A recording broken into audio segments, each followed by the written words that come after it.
Yo, what's up, everybody? This is Toby. Welcome to the podcast. If you're a new listener, welcome. I'm going to give a big shout out to my day ones for the past 6 years, my subscribers, my listeners. I appreciate people who talk about this podcast, who share this podcast, who support this podcast, who write reviews for this podcast. Really appreciate all your support. I've been doing this for 6 years. I've been giving it away for free. So many people ask me why I don't film it, why I don't monetize on YouTube, why don't I charge people for it on Patreon? And their answer is because I don't want to. I love these conversations in my kitchen. I love the honesty. I love that people want to come back for 2 or 3 episodes, the reoccurring guests that I have all the time. I love it. No lights, no cameras. I myself do not like going on podcasts that are being filmed and have lights. I've done it a couple times. I'll probably never do it again. I don't feel like myself in those situations. So I want all my guests to be as comfortable as possible. I do have sponsors. The sponsors keep my shit going. They keep it alive. But I will never interrupt a conversation with an ad in the middle of it. People do that all the time, and I will never interrupt the flow of a conversation. So don't worry about that. But I do have amazing sponsors who I align myself with, who the products that I use on a daily basis. I've turned down so much money for sponsors that want to be part of this podcast with companies I've never tried or didn't align with. I'm very picky about who I have on my sponsors and have on this podcast. That being said, check out the sponsors. Joe, cue up the music. Since 1987, Rockabilia has been around doing officially licensed merch. No bootlegs from all the artists that I freaking love, from pop to hip hop to rock to hardcore to punk. Over 500,000 items on this website, independently owned, operated in the USA. Custom limited collabs drop every month exclusively on this website from visual artists and tattoo artists. We have so many bands that I love and artists that I love, from Gaga to Blink, Katy Perry, Bad Brains, Beastie Boys, De La, Tribe Called Quest, 50 Cent, Billy, Deftones, Dead Kennedys, DMX, Dr. Dre, Eric B. and Rakim, Goo Goo Dolls, Hall & Oates, Wu-Tang, U2, Snoop, TSO, and Paramore. Those is to name a few of all my favorite bands that are on this website. I've owned t-shirts from all those artists throughout my life. Now I know to go here only. All officially licensed merchandise. Check out Rockabilia Instagram. Also go to rockabilia.com and use my code OLLC10 and get 10% off. That's rockabilia.com. Use my code OLLC10 and get 10% off your purchases. Thank you to Rockabilia for being our new sponsor. Welcome to OLLC fam. As we get older, we start paying attention to what we put in our bodies. I personally have been listening to my body since I was 18 when I went vegan. I've always been focused on my health. It's super important, mental and physical health. But it's really important for people who are just starting to get more healthy and trying to step up their life. Doing your homework, reading the labels, researching and verifying everything that's quality. It's part of the game these days. That's why I started drinking AG1s. I'm so proud to have them as a sponsor of my podcast. AG1 is a foundational nutrition supplement that delivers daily nutrients and gut support and is backed by multiple research studies so you can trust what you're putting into your body. We're all so busy these days, so just store a pack of AG1 in the morning into a cup of water and shake it up and drink it. I love the way it tastes. I do it every single morning. It's part of my routine. I bring the packets on tour. It's an incredible life changer for me. Many supplements only reference research from ingredients in their product, but I trust AG1 in my daily routine because it's constantly putting the formula to the test. It's backed by multiple research studies. And one of those research studies, AG1 was shown to have double the amount of healthy bacteria in the gut, which is super important because these help digestion in the immune system and the immune health. And these bacteria are known to help with digestion as well, gas and bloating, which I freaking need. And it also promotes regular bowel movements, what I can attest to. In another research study, 97% participants felt more energy after 30 days, and 91% of the participants noticed that they needed less coffee after 60 days. I quit coffee like 5 months ago. I know I'm good on that. But AG1 is packed with a variety of nutrient-dense ingredients and is the perfect complement to my healthy diet. I drink it because I know it's going to work, and it gives me a peace of mind covering all my nutrition bases for the day. In fact, I trust it so much, that's why I'm spreading the word about it. That's why it sponsors my podcast.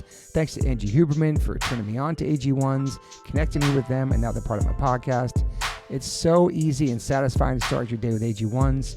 Try AG1 and get a free 1-year supply of the vitamin D3K2 and 5 free AG1 travel packs with your purchase at drinkag1.com/OLLC. That's drinkag1.com/OLLC. It's never been a better time to focus on your health and wellness and get back on track, man. Take control of your daily health. Health is wealth. Okay. Welcome to the One Life, One Chance podcast. I'm here with Toby Morse. Today, my brother from another mother, Mr. Derek Green, is here with me.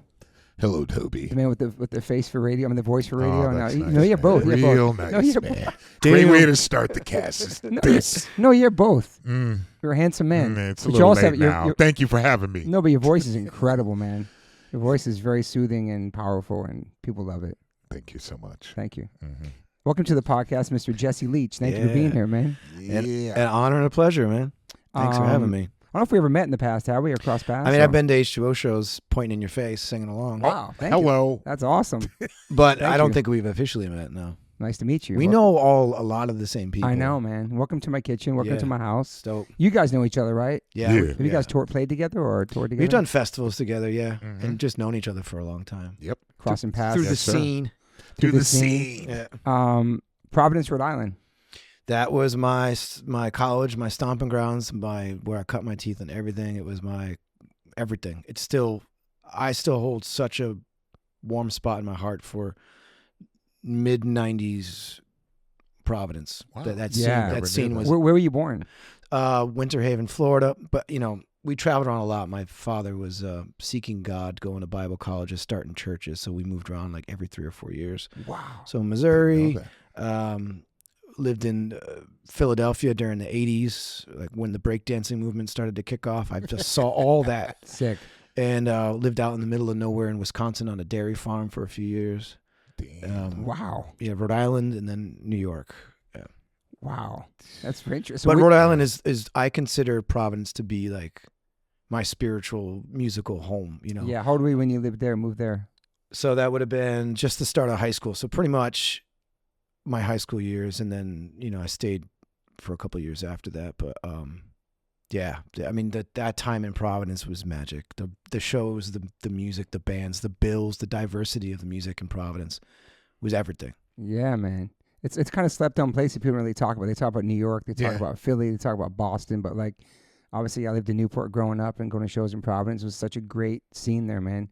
We talked earlier about the Met, the living room, Lupo's, Club Babyhead. And then you had Onlyville, which had all the underground like squat places like Fort Thunder, Red Rum, where you could see bands like Drop Dead and Grief and Man is the Bastard. That was a whole thriving crust punk scene over in Onlyville before they knocked it all down and built a shopping center there. It was an underground palace.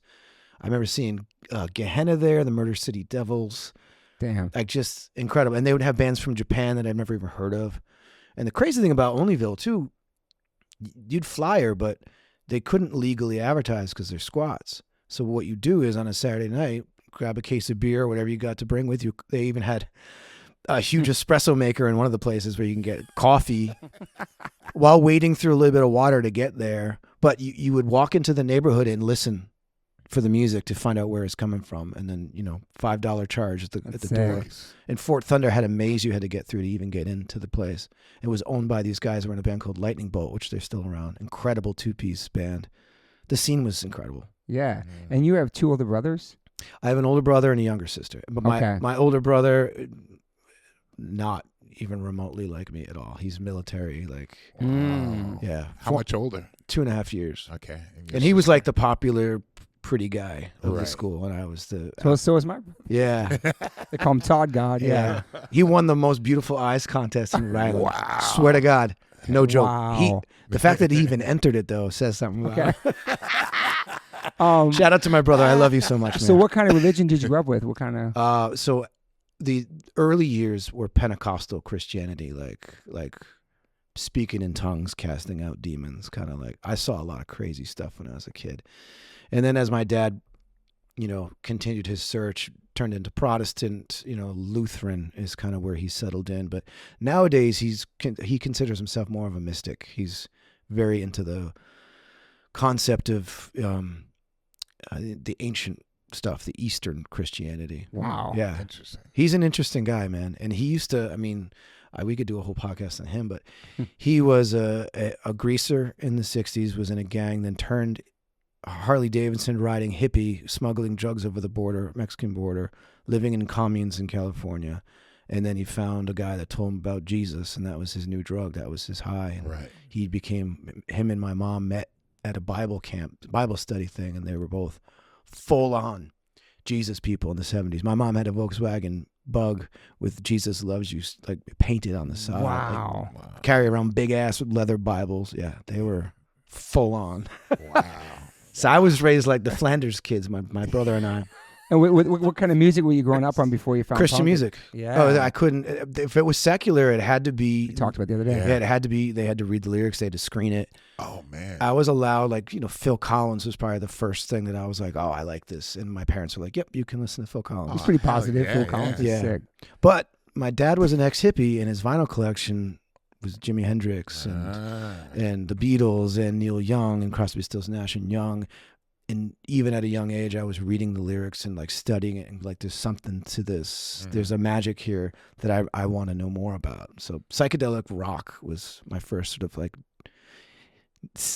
what they would call satanic, panic back in the 80s. That's when I started to get into that shit. So did your mom know that your dad had those kind of records? Because Oh yeah, no, they were out. They were Okay. out, but and we were able to listen to them. But I don't think they realized, you're trying to screen lyrics and this and that, but like there were messages in those songs that were Sure, Absolutely. man. Yeah. especially Hendrix, like I was like, this is wild. What is it? What's Purple Haze? Like I was always I'd look up in the Encyclopedia Britannica, like Purple Haze. What is this?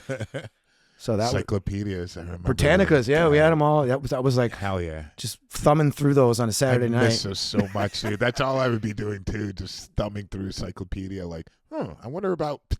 Magic. Yeah. It I was just thought about Purple Haze. I never even thought about that because I'm not really. So that's Yeah. okay. Yeah. Gotcha. Mhm. I don't even think about that shit. You know what I mean? Sure. Absolutely. And so you're moving around a lot and just like going to different schools and all that stuff. And having to make new friends, going to different churches. how were you as a kid? Were you a quiet kid? Were you a shy kid? Or So spazzy, I would say, up until a certain degree. There's pictures of me. I was always the kid who, to entertain myself, would dress up like different characters, would come out of the shower with a towel on my head and sing a song. Like I was always trying to entertain and be the funny kid. But then when I hit the teenage years, that's when I became very quiet to myself. Started writing poetry. Was studying musical theater. I loved theater. I was a total theater dork. Really? Yeah. wow.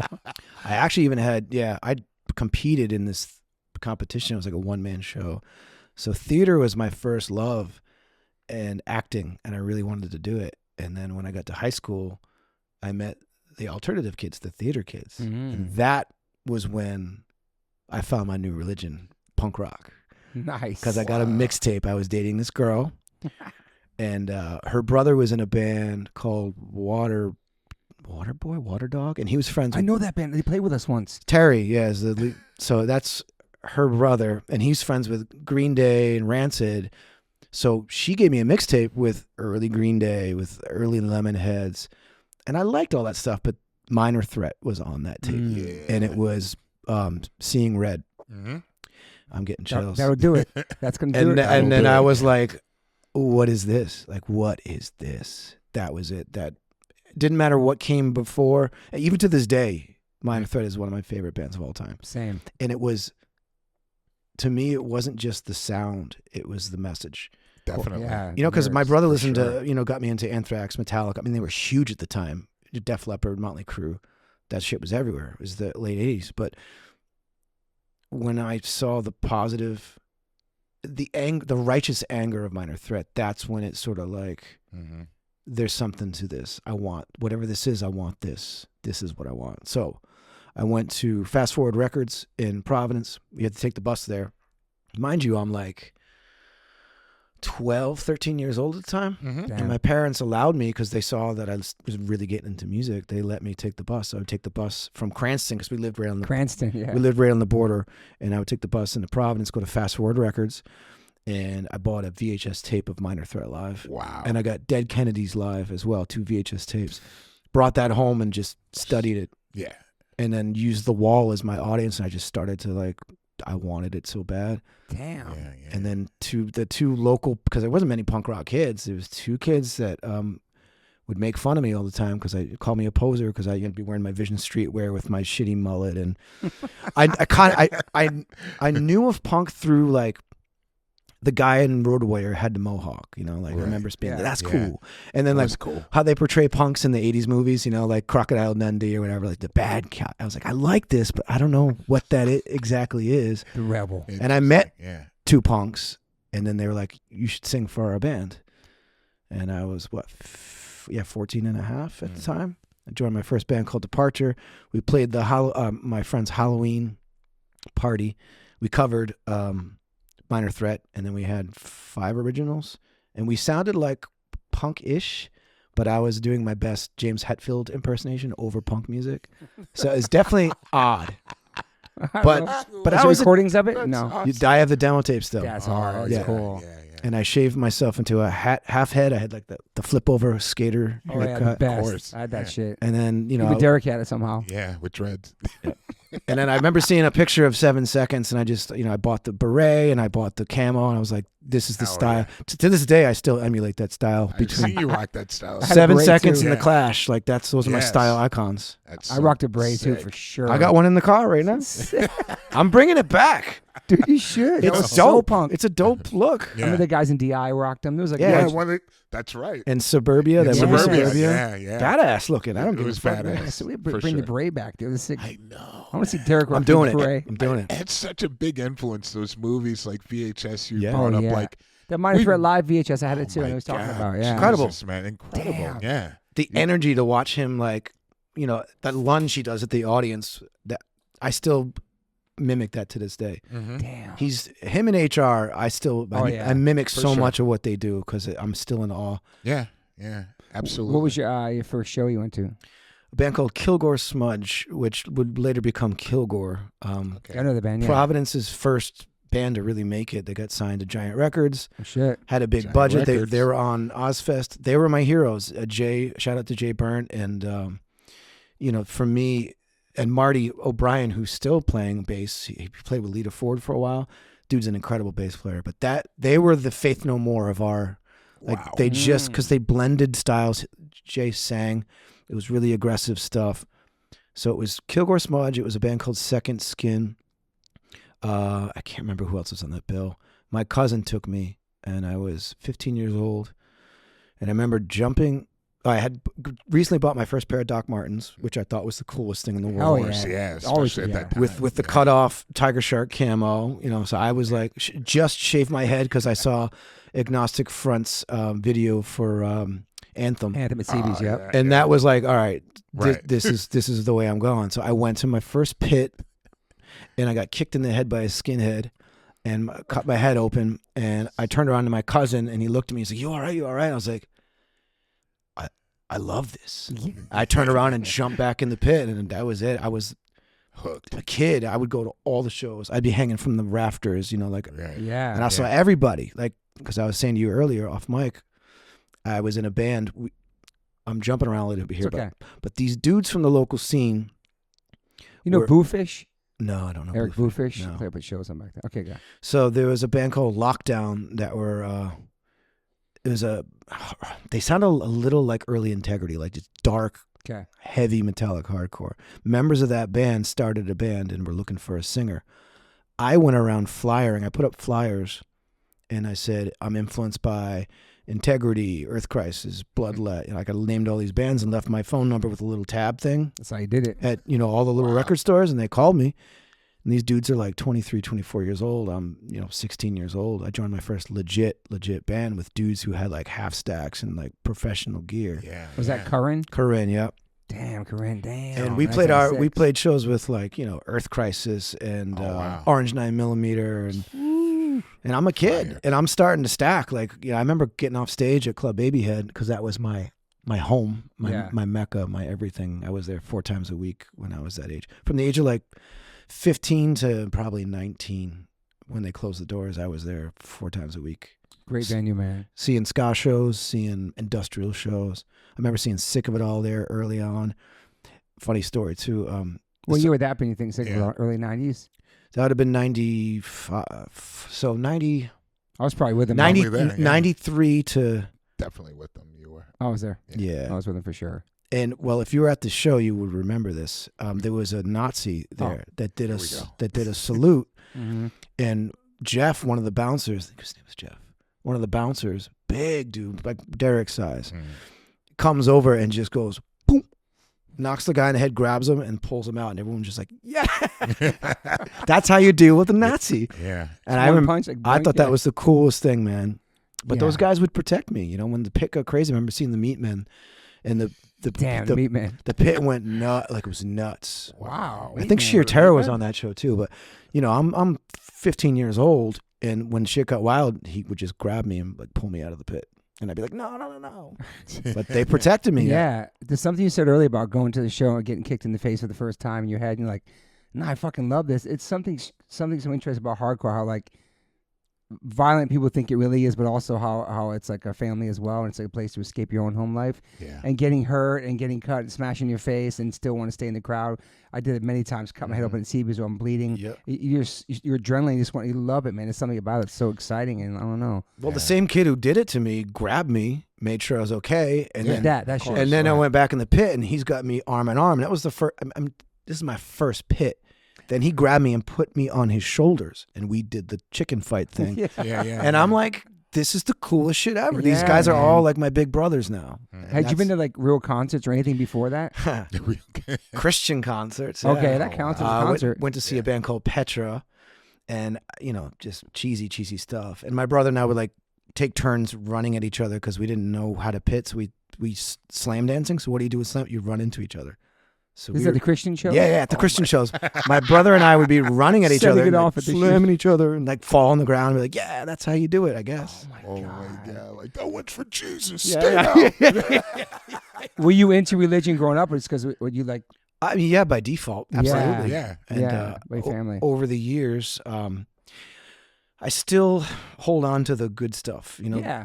As far as the organized religion, the dogmatics, the judgment, all that stuff, I have really no use for it in my life. And when you travel and you see the world and you speak to different people from different walks of life, counterculture, different religions, I've just reached a point where I'm okay telling people I don't have the answer. I couldn't tell you what the answer is.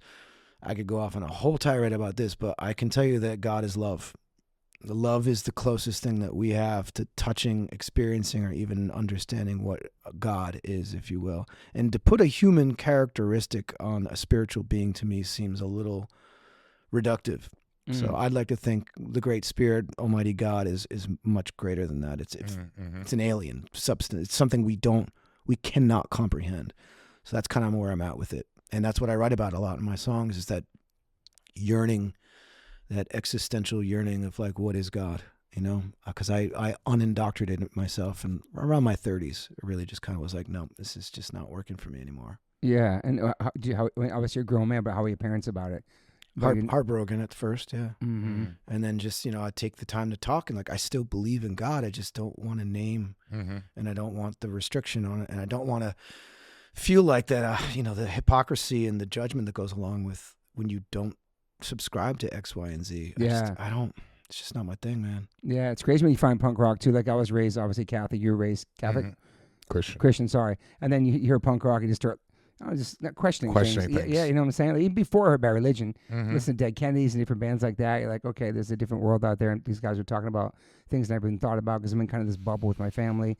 And then you find like this, you know, your tribe with the hardcore scene. I think it's inevitable that you're going to question anything about certain religions. I think it can come to you in ways where, you know, you see the hypocrisy at times, you know, and you start to question, I think, those cracks that are in it. You know, you start to question those things, and then it leads to something else like, well, what happened there, and what happened there?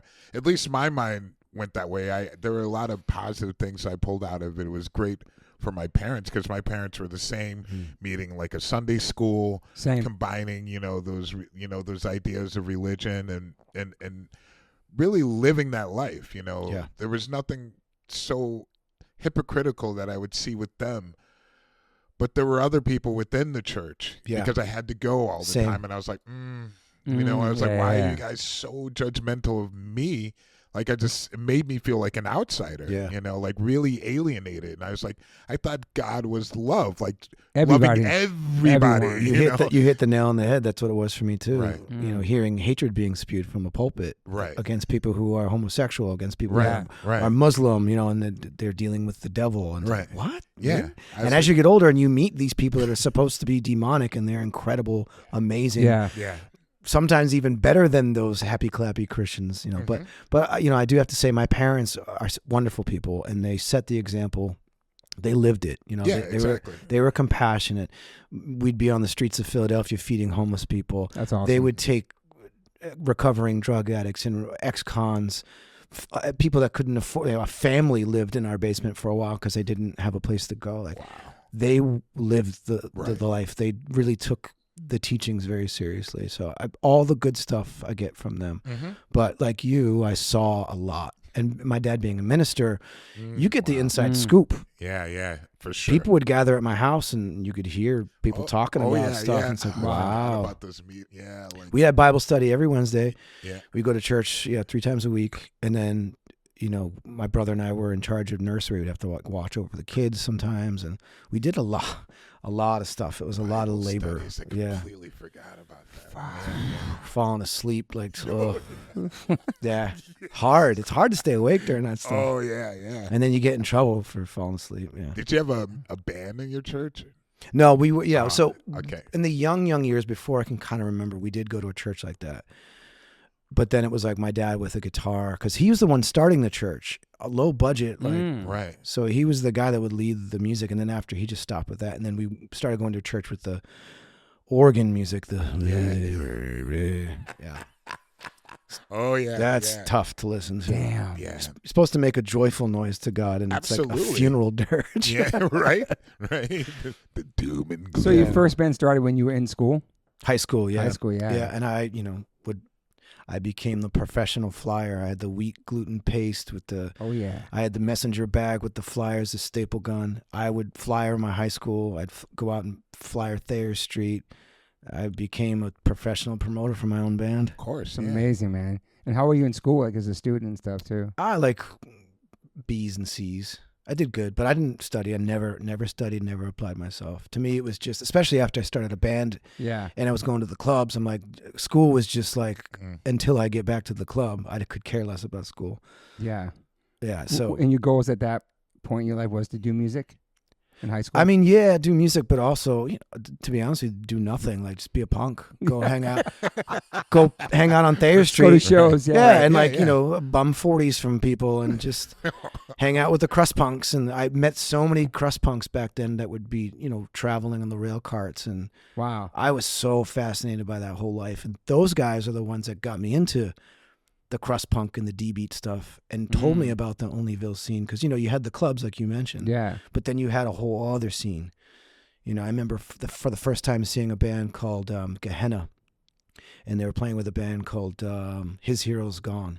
And it's just angry, fast punk rock, like vicious, anarchist stuff. Yeah. And the smell of those shows.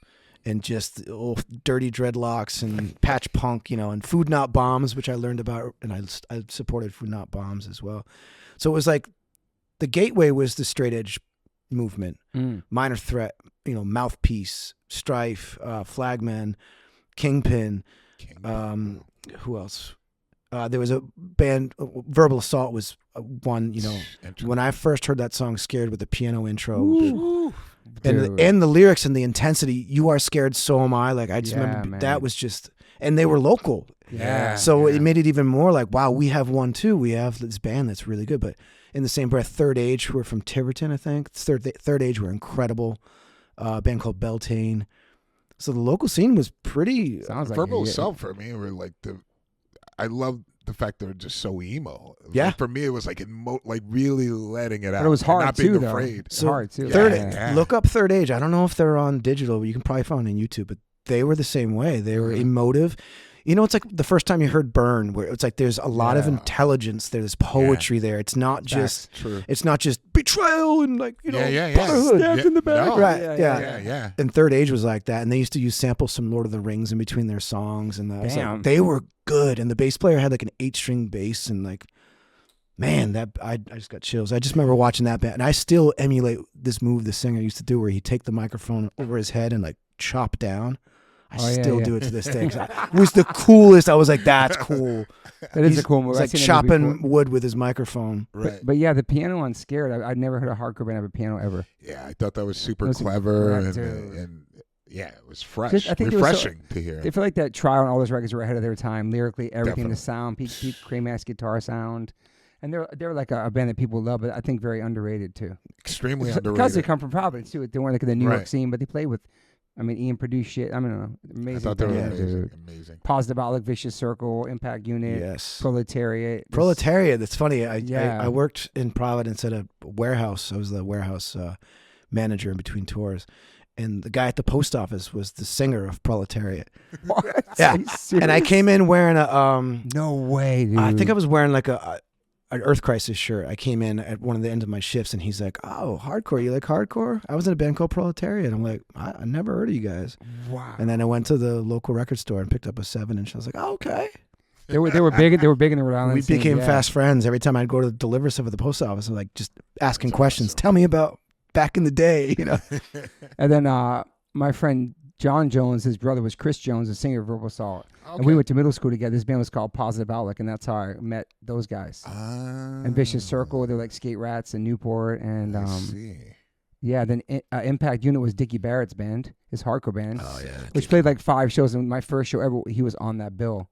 Damn. It's kind of cool. I got to see one of those shows. I love the Mighty Mighty Bosstones. Me too, bro. Much love to man. Definitely. I hope they come back someday. And he's a funny guy too, he's man. Hilarious. Right? Oh, Dickie too. He's just a natural, hysterical person. Ball breaker, everything, dude. Yeah. Love Dickie. He's like a Jimmy G, just a character you can't emulate. Like it's so true, man. He was like the Jimmy G back then. And Jimmy G was a hero in my high school. Really? Your high school? Yeah. Oh man. There was a guy. There was a kid. Awesome. There was a kid who had a Murphy's Law. He made a Murphy's Law denim jacket. Sick. And I remember dancing beer or something. Yeah. And I remember seeing it, and I didn't know who they were at the time. And he's like, "Yo, you have to go see Murphy's Law." So sure enough, they were playing Club Babyhead not too long after that, and I just was like, I had never seen anyone do the shit he did, climbing the pole, you know, giving people shots of Jaeger, and he was just best frontman ever. Yeah, he was incredible frontman. Still is. Back then, the energy that man put out, the shit he was doing, it's like, you know, HR at his prime. Like you saw the guy and you're like, this guy's an icon. He's something, and he's still. Every time I see him, you know, he doesn't really remember. I've gone out with like Vaughn and Kenny to hang, and I've met him so many times, and he'll bust my balls every time. I remember I was wearing a Fred Perry buttoned up. And he's walked over and he's like, "How much you pay for that shirt?" We were just talking about Fred Perry. I was like, it was like 70. He's like, "Unbuttoned. You don't have to do that shit. Skinhead is in the shirt." He's like, "Skinhead's a way of life. Relax." Yeah, but I like this shirt. Leave me alone. No, I thought it was hysterical. Derek was just talking about running back Fred Perry. He's want to start rocking them again. I was like, but they're expensive. I know, they're expensive. So I have probably 20 of them. I don't wear them anymore, but I kept them. And I have special edition, like the checkered ones. I have like a lot of them. Someday I might have to just sell those bitches. Did you ever get sponsored by them at all? No. I know they're sponsoring some bands. Well, it's hard, though. That's I mean, hard move. Killswitch is not considered punk, so I wouldn't think it would work with the brand. If we were a ska band or a punk band, it might work better. But yeah, but just hearing your story, you're a fucking hardcore punk rock kid. I am, 100%. You can wear what you want. I mean, this guy's a big hardcore kid, and he's not considered in Sepultura a hardcore. You know what I'm saying? Like, Jamie Jost is a hardcore kid. Yeah. Do you know what I mean? It's like, it always tripped me out about stuff like that.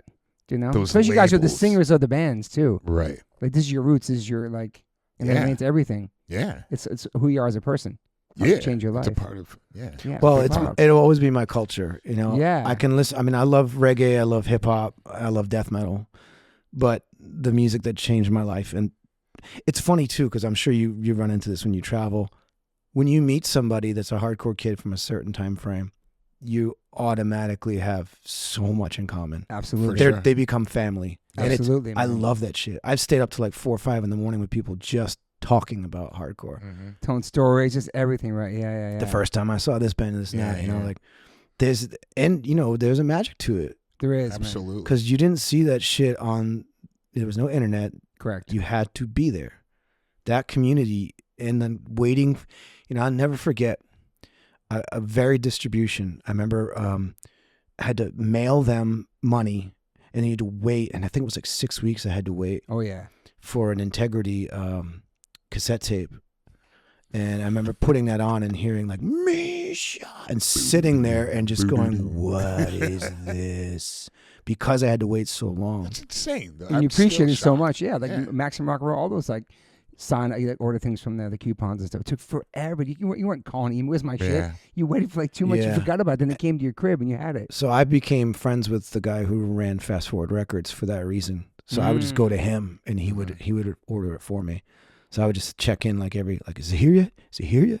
Just that excitement, right? Waiting for something and just discovering things like we talk about through vinyl and thank you list and photos on the back cover. Or someone's wearing a T-shirt on stage and you never heard of that band before. But you couldn't like take a picture of it and then Google it. You couldn't do that. You ask around. Well, that's why I loved, distribution desks, like Rick to Life, he was just at every show with his distro. And like, as much as, say what you will about the guy, but I would buy stuff off him because I was like, oh, this is cool. How old are you then? Like young buying shit from him back then? Oh, yeah. Okay, yeah. I'd be saving up money. And I always had, I wore the uniform for a while with like the messenger bag with like the Jinkos and the shells and, the Krishna beads and bleach blonde hair, with the, the chokers. Yeah, that was a shit. Oh, yeah. I rocked that. I had like 10 of them. Yeah. I remember seeing Shelter for the first time and like they had the Indian wooden beads. Oh yeah. And I bought so many of those. Go into Boston, go to the Krishna temple, and just like that's when you start eating vegetarian food and getting turned on to that whole culture. So that really had an effect on you. Big time. Right. Well, spirituality in music. Right. That's the stuff. So for me, Bad Brains, absolute legends. The Cro-Mags. Okay. Shelter. Yeah. Like I clung to those types of bands because it was like, oh, they're still talking about God. Right. There's a spirituality there. That's true. It's really true, actually. Yeah. Especially coming from the world he was into that world. Yeah. It made sense those bands had an impact on me as well. Yeah, man. What about King's X? You ever get into Love. And I was in a band called Seamless for 6 years, like a stoner rock band. And we did a weekend with King's X, got to do like shows with them. Whoa. And I became friends with the drummer. Him and his wife, they were hanging out with my wife the other night. He's just such a great dude. And Doug, what a voice. Like, what an incredible talent. So they were... Like, talk about Black Don't Crack, too. That dude does not look his age at all. Insane. It's for real. How old is he, like 60? No. He's like... Yeah, he's got to be 7. He was 60. He's like 7. He was in his 60s when I played with him. He just had a birthday. Like, wow. Yeah. Yeah, old school. That was a big band. I remember that band back then. It was big, and I always, like, somebody's like, no, they're Christian. Some of the lyrics, there was like, they were very... Yeah, I'm not sure if they're... But there's definitely God in there. Yeah. Power Trio, that changed like the harmonies and all that. I was just like, we play with them at the Paradise in Boston. Oh, the Paradise. But that makes sense coming from your upbringing, and then to find those music was kind of like the spiritual thing. That makes sense. Totally. Probably happened for a lot of kids too. For sure. When we were raised religious, Well, that and reggae music, the Clash and Bad Brains, like that made me aside from hardcore 7 inches, my vinyl collection is pretty much strictly Jamaican reggae. Like I'm a huge reggae head. I love it. That's awesome, man. And it's the spirituality aspect of it that I love, the reverence for God. I love this. Yeah. And you graduated from high school? Yeah. What year? 96. Damn. We're so old, bro. Yeah. It's funny because I feel that way about people too. So we dropped their first record, 96. Yeah. Damn, that's crazy. I remember. I started my band. Oh no, 24. Yeah, close to. Yeah. So you graduated. What was your goals at that point? Music. Same as hanging. Yeah. Yeah. Did you have a job? Yeah, I worked at Ronzio's Pizza in Cranston. Hey, okay. And I used to feed all the local skate crew for free. Nice, of course. Yeah. Cranston, Rhode Island. Yeah. Come up. Pizza, skateboarding, hardcore. Was you a skater too? Yeah, I skated. I wasn't very good. Street skater? Both. I did a little. I liked vert, but I really couldn't do much. I 3-foot ramp I could drop in, I could spin around, this and that, but it was more about the culture and hanging out with my friends. Totally. Yeah. Totally. I could ollie, but once the kick flip got introduced, it was like, I'm out. I never did. I never got a kick flip either. Really? Yeah, couldn't do it. Yeah, I tried so many times. I know. I never did it either. And then the boards got small. The wheels got smaller, and if you hit a rock, I was like, it turned into like freestyle boards. Yeah, almost. for me, it was like the Powell Peralta era. That was my shit. One's Brigade shit. And that skate TV that was on MTV or whatever that was. Oh yeah. What was your best trick you had? Ollie. Okay, that's good. That's a trick. That's a trick. Right. Right. The moving ollie though, if you could get on and off the curb, that was cool. Totally. Yeah. Could you do that, Derek? Yeah. I was beyond that stage. I could do an ollie kickflip. What was your best trick? Probably an ollie kickflip. See, For real? Yeah. Can't kickflip. Bro, I'd love to see your tall ass do that shit, bro. Oh my God. I mean, if I wasn't terrified. Now, yeah, Now. true. Yeah. But back then you landed kickflip? Yeah, and then I also had a half in my backyard that we That's sick. stole all this wood from like local sites, where they're building houses. So you support stealing and you're a thief? I did not support it. I didn't. I saw it as that's punk rock shit. I tried to construction sites. In my mind, I was trying to rationalize. I was like, well, they're never gonna miss it. I think it's like extra wood left over from the site. We did the same shit, dude. And it was just like, let's get it. And then my friend built it in my backyard, and it was like without any permits or anything. I was living in the suburbs, and then our neighbors were just like, it was just loud. How big was the ramp? Oh, it was a nice mini ramp. Dope. It was dope. Yeah. And it was beautiful. And then my neighbors were just like, this one particular neighbor was just like not having with the noise. Oh, I yeah. didn't realize how loud. Oh, it is loud, yeah. Hit the coping. Yeah, it's just like. Yeah, that is a noise. And then it was like, one day I woke up and there's a sticker on it this has to be torn down No by way. the city. They snuck in the backyard and put it there. Awful. And that was the first time I've ever seen my dad angry. Really? I'd never seen him angry in my entire life. And But he knew the ramp was there. He was angry at the city. Yeah, because all the kids were keeping you out of the streets and you're doing something constructive. Did you try to fight it? Built this. Yeah. You try to fight it and shit? It was impossible to fight. It was taking away all the fun. They want you to, yeah, that's crazy though. Awful. It was in awful. your backyard. It was just heartbreaking. But I'd never seen him really. But he was really upset. I'm so surprised you stole something. Me too. You barely swear. I mean, I wasn't really stealing. It was my friend, but I didn't. I mean, I was taking the stolen product and building it. It's okay, man. No, there's no judgment. But you, out of all people, yeah, I love it. Yeah, I mean, But that's what we do for skateboarding. Yeah, I was like, this is skateboarding, though. This is sacred. These guys are these fucking good. wood, this construction site, this these house. people are rich. Yeah.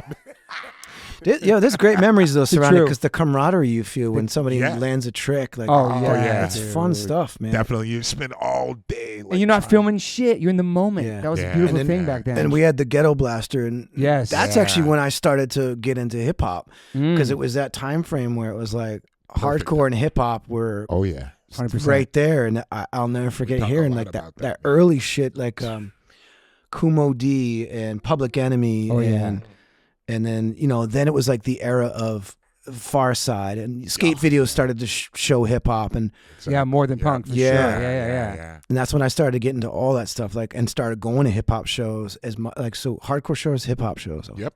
All of them. Were there hip hop shows at some of those clubs too that were the hardcore shows were at? Yeah, Lupo's. Lupo's had tons of hip hop. I saw Far Side on the Bizarre Ride Far Side tour with the Roots. I've seen the Roots 20 times probably. Yeah, incredible group, man. Incredible. Yeah, I mean, Black Thought's underrated MC, man. Absolutely, 100%. I was just gonna say that because I'm one of those people. So me and my lighting guy is from Providence. His name's Cody. He does all the lights for Killswitch. He's a total hip hop head too. So we send each other Instagram freestyle stuff all the time. Mm-hmm. Homeboy kills that shit, Black Thought. So he resent me fairly recently the Funk Master Flex one, which is 15 minutes of him like a prophet. Yeah. A hip hop prophet. And for sure. And you see Funk Flex, he's just it's just so untouchable. It's right. Because people, they've always been underrated. Number one, always. Yes. But once you got the job on the Tonight Show, it almost like people just discounted him. And then, I felt like he had to come back out and be like, "Watch, I'm a genius." Because he's up there with Jay-Z, everybody, man. Nas, everybody, I agree 100%. KRS, all that stuff. I think he's more skilled than all of them. Mm-hmm. Okay. Personally, because remember back in the day, Questlove would give him topics, throw words at him, and he would no pause. And they did that live. Quest would get off the drums and be like, "Yo, trash can." He'd be like, "Trash can, black man," and just go. And they would do that shit for live because there was a time, I've seen them 20 times. There was a time frame where they would do that every show, just kick it. Mm-hmm. Yeah, definitely underrated. He started curating all those kind of BET Awards most recently in these hip hop things, Rock the Bells. He's doing these live shows where the Roots is the backup band, and all these different MCs are coming out now. He's doing it a lot, like tours, going on the Wu-Tang tour and shit. Yeah, so getting more out there. But yeah, I agree. The content of what he's rapping, I know, it's just unbelievable. Intelligent. Man. It's super intelligent. I mean, it's godlike, really. When we talk about MCs, I mean, up next, like Rakim, you have to talk about the best, too. Dude. I mean, the best, dude. Yeah. And then speaking of Providence, Sage Francis, who is a friend of mine, and I remember the Warped Tour and stuff. Yeah, he was the first dude to get signed to a punk label, and he kind of blew my mind because I first saw him through slam poetry, because Providence had a pretty sick slam poetry. There was the Black Rep, I think it was called, and they had a slam poetry night, and it was AS220s too, because I used to go to AS220 all the time. But watching him do slam poetry, and then realizing he was a rapper, and then getting to see him rap, like, genius. He's a friend of mine, and I think he's an absolute genius. Is he one of like the main kind of MCs from Rhode Island that we would know of? Like, I would say so. I would say he's one of the top dogs for sure. He came out of there, right? I was trying to think about, because there was a whole scene though, but you know, a lot of those dudes didn't make it out. Like, he got signed and went on tour, and like, you know, became part of like the, what's that clique called? Anticon clique. Which was like Dos Juan and Soul and Alias. It's like the Midwestern hip hop dudes, which was super high. There's a guy named Dos Juan. He had a project called Cloud Dead. It is, I don't even know how to describe it. I'd have to send you a link. It's like psychedelic, weird vocals, hip hop, but it's so abstract, and it's genius stuff. That whole crew, the Anticon clique, they were called. They put out hip hop that didn't sound like anybody. It's like, you know, the West Coast had like The Good Life, which, you know, a lot of rappers came out of that scene. Minnesota had their own scene. Atmosphere is another guy, Slug. Yeah. And he's like the, you know, he's like the white Tupac. Like, he was the ladies' man, you know, God Loves Ugly, like that. All that stuff was brilliant. Yeah, I remember. So he's still around? Yeah, they just did Sage and him just did shows together. That's cool. And so my parents owned a house, and they moved away because my dad continued to go chase, and he went to a seminary out west. Oh, okay. So they left me the house. I'm in Cranston at this house, and in order for me to pay the mortgage, I had like 6 roommates, and Sage Francis was one of them. Wow. And we had a bunch of artists. It was an artist commune pretty much. Cool. So every weekend, whoever was on tour, MCs, they'd stay. So I had ciphers at my house like every weekend, and we had a drum set, we had a bass rig, we had a guitar, I had auxiliary drums. Damn. So I would watch people freestyle, and I learned how to cipher. I learned how to do it. And so you were rhyming too? I was, yeah. I was actually pretty good at it, but I'm way out of practice. What was your MC name? Aliken, Aliken, which is still my which is still my, because Aliken to God, like yeah. But all my shit was like mad. You had skills? I thought I did, but you know, all my shit was mad spiritual, and Sage, cool, but Sage would be like, "Yo, that's not really freestyling. You gotta like," and then he'd be like, "Oh, like he taught me how to like freestyle." Gotcha. Right. But I was never on his level. That dude, to this day, he's a genius. Do you have those? You have some some rhymes recorded too?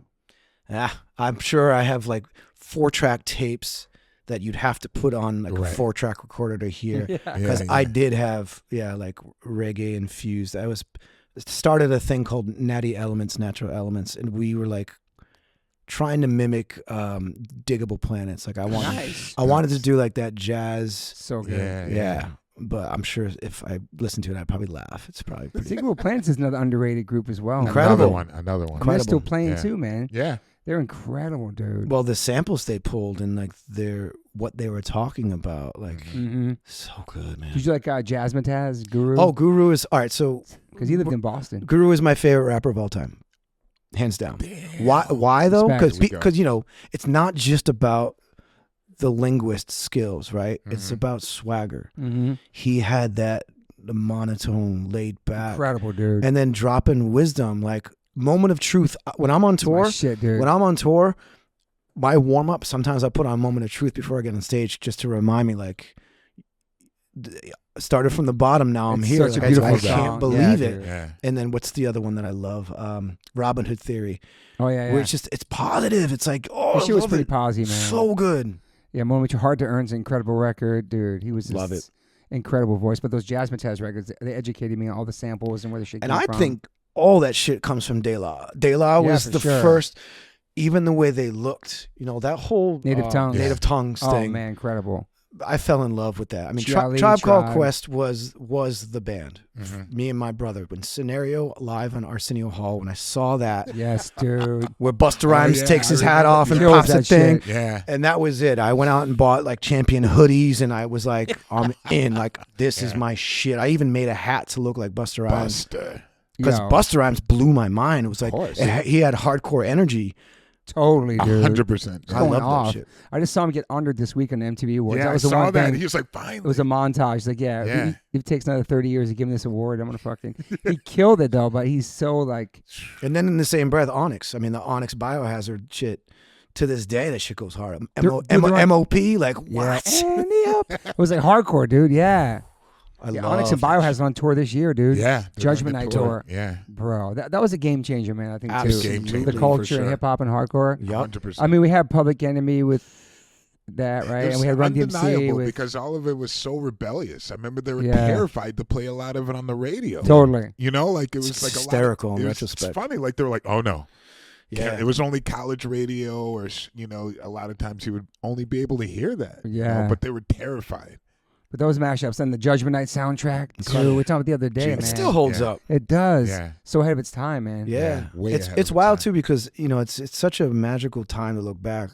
I remember there was a band called Intent to Injure. The singer, Josh Gagnon, he goes by Big Truth now. I know the name of the guy, Big Truth. Yeah. So Big Truth was in a band called Intent to Injure. Shout out to Gagnon, Josh Gagnon. He was like my... I imitated his voice because that's how I learned how to scream, was by imitating Intent to Injure. Oh, wow. But he was a hip-hop head. Brick Records. He had Brick Records, and he was putting out a hip-hop. And there was it Architects of Intelligence, I think was the name of the hip-hop group. So he would start booking shows where he would have hip-hop acts on with hardcore. Cool. Damn. And then I remember talking to him about it because I was like, that's really... He's like, it's street music. There's really no difference between hip-hop and hardcore. It's just... And that was... I didn't see the difference at all. Me either, dude. I think it's also... I think it was really the Northeast, right? Like the Northeast. 100%, 100%, yeah. Because you could go... I mean, I would travel from like the Tune-In to Connecticut. Tune-In. Studio 158 I used to frequent a lot. I saw Josta 14 there back in the day. Josta. I saw Bloodlet in the early days there. Tune-In was great too. There was a skate park too. Jamie did shows at, right? Yep. Yeah. And there was also Two Ply Skate Park in Warwick that did shows. Warwick. Yeah. Damn. Warwick. Warwick. Yeah. Did you spend time in Newport ever? The only time I go to Newport is to go to the beach. Yeah, for sure. Pretty First, second, much. third beach. Yeah, and then like my grandparents took me to the mansion thing and. Oh yeah, Bellevue. But Newport was out there. That was like when you lived in Rhode Island. That was far. How far? It's like a 25-minute drive. It's far. Damn, yeah, Newport. But Kingston, Rhode Island was kind of like the mecca for hardcore because that's where a lot of the hardcore kids were from. The Rhode Island straight edge rise, like that shit was popping. And I used to drive down to Kingston just to hang out with the hardcore kids because that's kind of where the scene was. The band called Temperance was really big at the time, and those guys were from that area. So I'd go down there, and that's eating vegetarian food and listening to hardcore music and going skating. And where was Pearl Street? Was that in Worcester? Pearl Street was it's that was an important venue back then too, though. Yeah, we played with Snapcase there. Corinne played with Snapcase there. And we played with a band called Gandiva, which was Krishna hardcore. Sounds like it, yeah. And the guitar player is the stage manager for Killswitch, Joshy. Wow. We're all old school hardcore kids. Cool. How long did that band last? Your first band? You played with Snapcase. You played a bunch of other shows. I want to say like maybe 2 years or so. 2 years. Okay. Yeah. We opened the Strife Earth Crisis tour. That's a sick one. And that was Firestorm. That was when Firestorm dropped. Game changer for you? I saw that. I mean, I heard it first, right? And then seeing it. And they were the first hardcore band I saw that had full stacks. Like they brought They're legit, man. the thunder on that tour. And it was just... They're serious musicians, man. Still are, dude.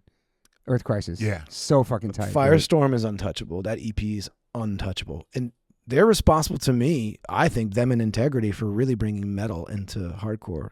Interesting. Because they're citing Slayer. I mean, he was wearing a Slayer shirt, the guitar player, which was a no-no back then. You didn't mix both. you did not do that. That's a great point, actually. Those guys Definitely championed it. Oh, Integrity. Earth Crisis, Strife.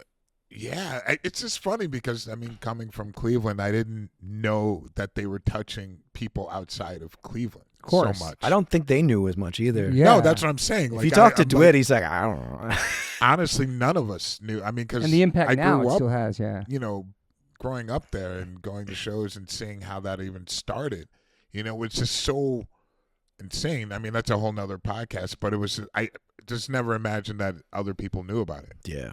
But it's interesting for his because he's younger than us. But for us, when we first heard the metal and Leeway and Chromax, for us, that was metal for us when we first that kind of DRI, the crossover shit. So that was like the biggest Agnostic Front too, yeah. Yeah, but it was all at the same time, and to start getting that crossover type vibe, which was exciting. But even SSD, though, they kind of went rock. They did. I remember hating it.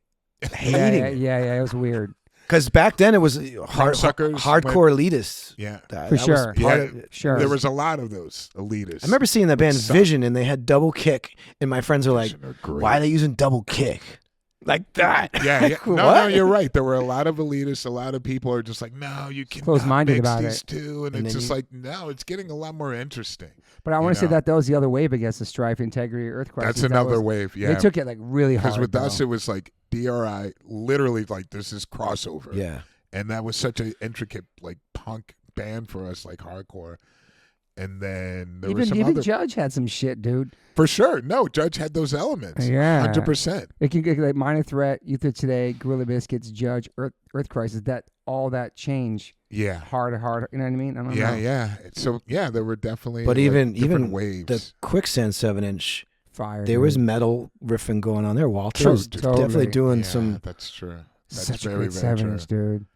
Quicksand's a whole other thing. Yeah, that was like when I was a roadie for them. It was like, yeah, man, this is they had only played those songs like from the 7-inch. Quicksand and Burn were game changers. I would say Burn almost over a lot of these bands. Burn for me because lyrically, totally, dude. The poetry that he's spitting is just poetry, man. Shout out to Shelby Judge. Incredible.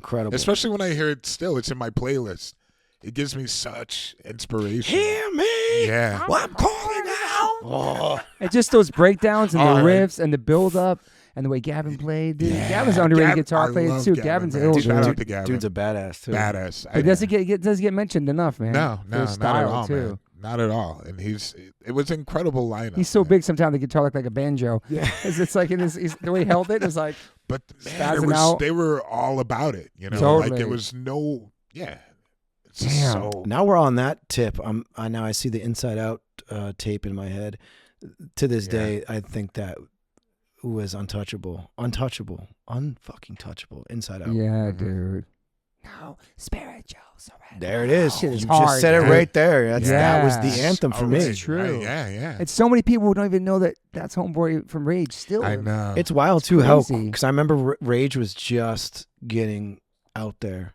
And I remember seeing the early version of it and just being like, what is this? It's yeah. Right. It's crazy. Yeah. And it blew they became one of the biggest bands in the world. It too. And at first I was like, in my hardcore sell out. Just like, what is this? Like, I was like, what is this rap kind of rock shit? Yeah. I didn't realize it was Zach. You know what I'm saying? Like, I don't know. It was different. It was internet.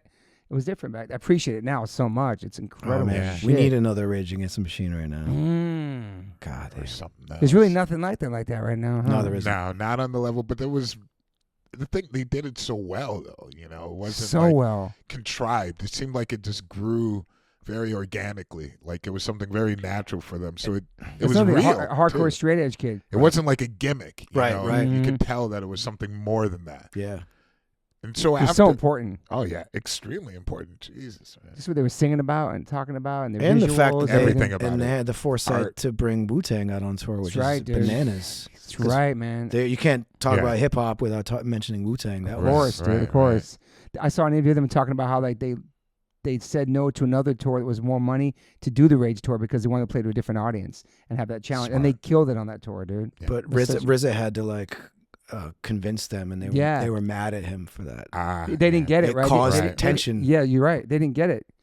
But now, think of all the mashups now and all the tours that are all different styles of groups playing together. But I feel like shows back then were like, at least the ones I went to. I remember seeing, the Agents, a ska band, playing next to like a punk band, next to like you could pull that off back then. I feel like there was a time where shows just became same. Like you're right. Yeah, I saw Helmet and House of Pain together. Oh, that was sick. Lollapalooza, the very beginning of it was alternative, doing that, mashed up, which is great. Yeah, I love like when we play festivals. We played with Bjork and Jurassic 5 in Japan, and I was like, sick. The coolest thing. I'm like, it's amazing. Yeah, amazing. It gets boring playing just metal festivals. It's like, yeah, it does. The mashup is great. I think back then people were too like not scared to talk about their guilty pleasures or let people know I listen to other shit because you had to be hardcore, whatever you had to be, and you couldn't listen to like melodic shit. I don't know. The only pass that got was the Cure or the Smiths. Those were the pat. You could get a pass with that. That's true, dude. Dude, that's so true. But you know what's so interesting now? It's like when they had all these like different like you can't listen to this and this and being. Who said that? I don't know. We put it in our heads, but dude. I know just like it's weird growing up. Like it's true though. You said that to yourself. We all said it to ourselves. Yeah. You know I mean, what I'm saying? I remember this like being like you said guilty pleasures. Like I couldn't tell. Like it would be weird if I said it to. It's funny thinking this now, but to like other black people, like I love the Smiths, they'd be like, yeah, or they'd be like, what? Was it a TV show? Yeah, it would be like, what are you talking about? And I didn't realize there were so many other black people that did listen to that in other cities, like like there was, it's like funny seeing people. I was watching something, I don't know, on Instagram popped up, and there was a guy walking down the street. He's like, what are you listening to now? He's like, Smiths, like an older black dude. Yeah. He's like, that's my shit. It's dope. He's like, Morrissey is my, he's like, that you could just like, oh no, he played him a song, and he's like, oh, that's the Smiths. Yeah. That's Morrissey. That's my. Well, now on the topic though, wow. there was a dividing line in my circle of friends. You were either a Robert Smith guy or a Morrissey guy. Oh yeah, those guys don't like each other. And right? I am a Robert Smith guy. Me too, brother. 100%. Me too. Yeah, 100%. Dude. And he's not an asshole. He's not.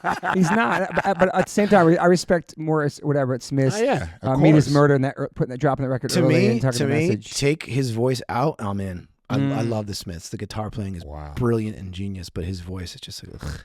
Yeah. Stop whining. I'll never forget.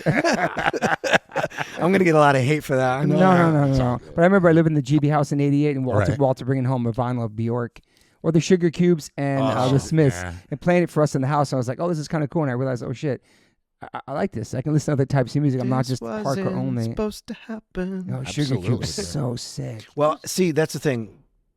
It was the girls in my circle of friends in high school that introduced me to The Cure and. How about the Cranberries or the Cranberry? No, but to me, the all-time is the Cocteau Twins. I am obsessed. I have almost all their shit on vinyl. Yep. Damn. Yeah. Heaven or Las Vegas. I remember hearing that record. Slept on them. I still to this day. Me too. It's on my playlist. Love the Cocteau Twins. Where were they from? England, I think. Okay. Yeah. They didn't really make on my radar, but I'll check it out. But for sure. genius though, because what they were doing was, it sounds like two people, but it's one person singing. But they had the reel-to-reel tapes. Live, they were sampling themselves as they were playing. Didn't know that. And she's didn't know that either, dude. You can look up footage. She's singing to herself while this guy plays this like spaced-out jingly. You thought it was two people? Because it's not. Isn't that wild? And I've listened to it so much. Look it up. Look it up. They were genius. Damn. They created their own delay live with a reel-to-reel. Oh my god! What is that band that you just turned me on to about the Massive Attack? Oh my god. Bro, I fuck with them now. There's some bunch since the other day. Massive Attack, Tricky. Portishead. I played them. Sinead O'Connor did like a song with them. Yeah. Hell yeah. Massive Attack are incredible. Mezzanine, yeah. So I was supposed to spend money on my car insurance, and I went out after hearing Mezzanine in '98. I went out and I bought a Roland drum machine because I was like, no, I'm in hip hop. Now I'm in trip hop. That's what I'm doing. Oh, yeah, is that what it's called? Trip hop. Trip hop. Yeah. Okay. The Bristol scene. It was the Bristol, England. I still love all that shit. Are you Oasis fan too? Oasis. Love Oasis. love Oasis. I didn't get to see them this time around. I was busy. I forgot what I was doing. But we almost went. Vaughn and Kenny went. I was like, damn, dude. I know. I saw that they were out there, dude. Yeah. I gave up my ticket to be a good friend and surprise my friends for his birthday party 2 hours away, and it was really worth it. I have no FOMO because I'm a fan, but I'm not a huge fan. Yeah. When we saw Goo Goo Dolls on Sunday night, No, that's fun. Buffalo's That was home. fun with Dashboard Confessional. I saw them in the early days when they were still Punk kind of punk band? rock. Damn, were they a Metal Blade or some shit? Yeah, they were on Metal Blade. Yeah, I saw them at Roger Williams Park at the Temple of Music. It was them and Four Non Blondes. Wow. Another great band. And Allman Brothers. Well, what was left of the Allman Okay. Brothers. Yeah. That was fun. But Damn. yeah, That must Goo Goo be Dolls fun. is great, man. I mean, even before I still like their hits and all that, but I love the ballads, the bro. early stuff is great, like the Lemonheads. People Ooh, sleep on the early Lemonheads. Hate Your Friends. Hate Your Friends, Lick. That shit is brilliant. And I think It's a Shame About Ray from start to finish is an absolute genius record. It's punk, but it's folky. It's like, Where are they from, Lemonheads? I think California. I don't know. Okay. Yeah. But they also had on that record was what was her name? She played bass and sang. Juliana Hatfield was on that record. Oh, really? Played on that record. Yeah, It's a Shame About Ray is a genius record. And that singer was like, Heroin addict. yeah, he was out there, man. Yeah. He dated like the most He used to cancel illest- shows and Winona Ryder. He dated like the most illest women ever back in the 90s. yeah. He always had some sort Right. of girlfriend that was like, really? Crazy, dude. Yeah. Dude was out there. We can edit that, but he was in the streets, though. I know that. Yeah. We can hey, Joe, edit this out. He would podcast, like so. nod out and stuff. Let's get back to you. So after that- Nothing Stays was your next band, correct? Nothing Stays Gold. Nothing Stays Gold. After the poem. Okay. Oh, so look, I have it. Nothing I have golden it. stays. Nothing Stays Gold. That was the next band. Yeah, that band was pretty terrible. How did it come together? What did you know, guys, or like, what were we influenced to sound like? So how do I The describe? band was trash. Let's talk about it. So we had a song called "Nation in Distress" that was, anarchist sort of like hardcore song, which I still think is. Were you good. reading those anarchist books? What's that one book back there? I had the anarchist cookbook. Did you have Yeah, that? I did. Okay. Yeah. Of course you I'm did. getting this Come vibe on. now. ABC No Real, like the squad. I Yeah. loved ABC. anarchist punk. Okay. I loved all that stuff. The Okay. the D beat stuff. Crass? Discharge. Crass was okay. Wow. They weren't what I wanted when I listened to punk rock. I wanted more of like the Discharge and GBH, and like to me that was more the vibe. Subhumans. Subhumans are great. Yes, very good. I love them. Crass is the first animal rights, women's rights, every kind of fucking right. No, I stuff think back they're then. brilliant. Just the sound, Okay. Mm. Yeah. It didn't- Yeah, for me too. because I wanted Respect. punk to be a certain thing back then. Now I'm Right. different. Yeah. Punk isn't just a sound; it's a way of life. It's a 100%, bro. Mm-hmm. 100%. culture. So this other band wasn't good. So I would say we were doing the pre-Killswitch sing with screaming, but my singing was awful. It was very emo-ish. So I'd say there was a mixture of emo, hardcore, a little bit of experimental stuff because we used a delay on some stuff. And Emo in what sense? Like what was like an influence for you at Yeah. that moment, you think? Because it was. So I feel like you know the emo we know. Yeah. So That's what I think of when I think of it. Fugazi, Rites of Spring, Okay, let's go, Yeah. bro. Embrace. Hot Water Music Band. Yeah. Mm-hmm. But then it was, guilty pleasure was The Promise Ring, which, Fine. but is off key and Don't just know. really silly. You weren't in the country then for Okay. this shit. Who else? Promising was big, man. Saves the day, all those bands. Jimmy Okay. Eat World. Ooh. Don't know. Saw him last week with Offspring, bro. Oh Dude. yeah. Yeah. Bleed American. That record is Banger. flawless. It's a banger, Okay. dude. All right. So You got yeah. hits, dude. I So believe you. mixing kind of that with hardcore and really aggressive punk stuff. It just Yeah.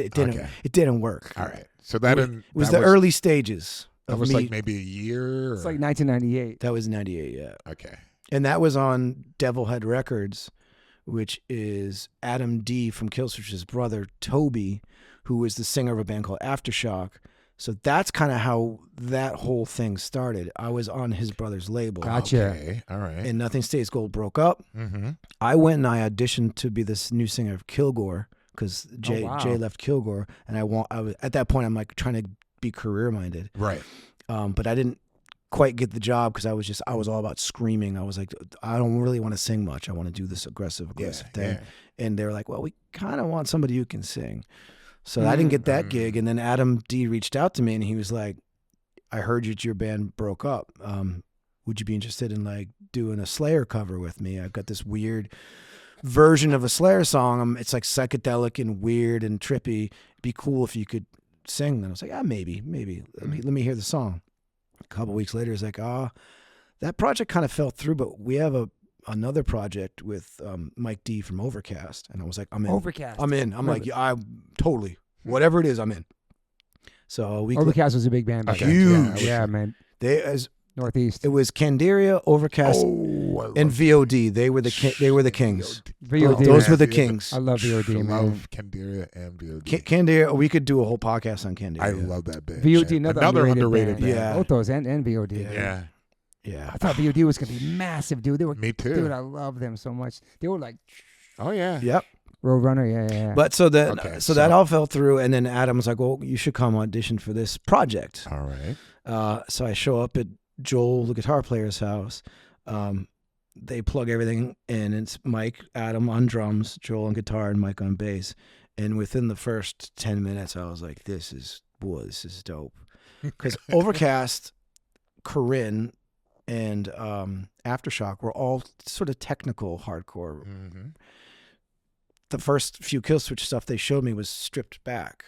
It was more like, Mike D was citing like COC Blind, like Corrosion Conformity Blind, as one of the influences, like stripped back, less changes, more simple, back to basics, hardcore metal.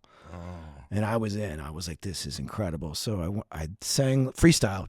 I didn't write lyrics. I just went in and kind of just jammed. Yeah. And after 4 songs, they're like, "Yeah, you're in. Let's do this." Sick. That's amazing. How old are you then? That was like 21, 22. I think. Are you working a job at that point, or just? Oh, working all kinds of jobs. Yeah. I did T-shirts, screen printing. I did some real estate paralegal work. Like I was a runner. I used to, file documents and drive all around. While I was driving around on that job, I would work in the car with cassette tapes and like write music. And damn. Yeah, I worked at Trinity Brewhouse for a while, running food, slinging drinks, whatever I could do to make money. I was doing it. Damn. I don't know why I'm going to say this, but because this is off the topic. I guess not really, but is it true that Rhode Island, Providence has like one of the most mafia in the whole East Coast? Oh, you're talking to the right guy, by the way. So my uncle, this goes way back. And what is Leach, your last name? What is that? Like, so Leach is English, Irish, Scottish, Swedish. My mom's side is Correnti. That's Italian. This is so. There's a podcast. We'll get back to this music. There's a podcast called Crime Town. First season. If you listen to that first season, you'll hear the word Correnti mentioned. My second, I don't know how I'm related to him, but was in prison for a while because Buddy Cianci, the mayor there, was really embedded with a lot of that. He was the anti-mafia candidate. That's what he ran on. And Federal Hill was that that section of very quiet, tight-lipped mafia. The Patriarca was the guy's name, the crime boss. My uncle was a soldier. My other uncle was a filmmaker and an artist. So they're brothers. My uncle, the one that was on your mom's side. On my mom's side. Yeah. Her blood brother. He did some really messed up stuff, and my other uncle he didn't rat him out. He kept his mouth closed and went to prison.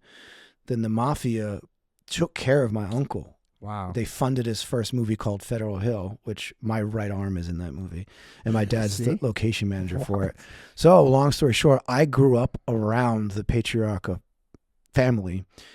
I worked in an Italian restaurant. My first job ever was running bread and clearing tables while they were having their meetings.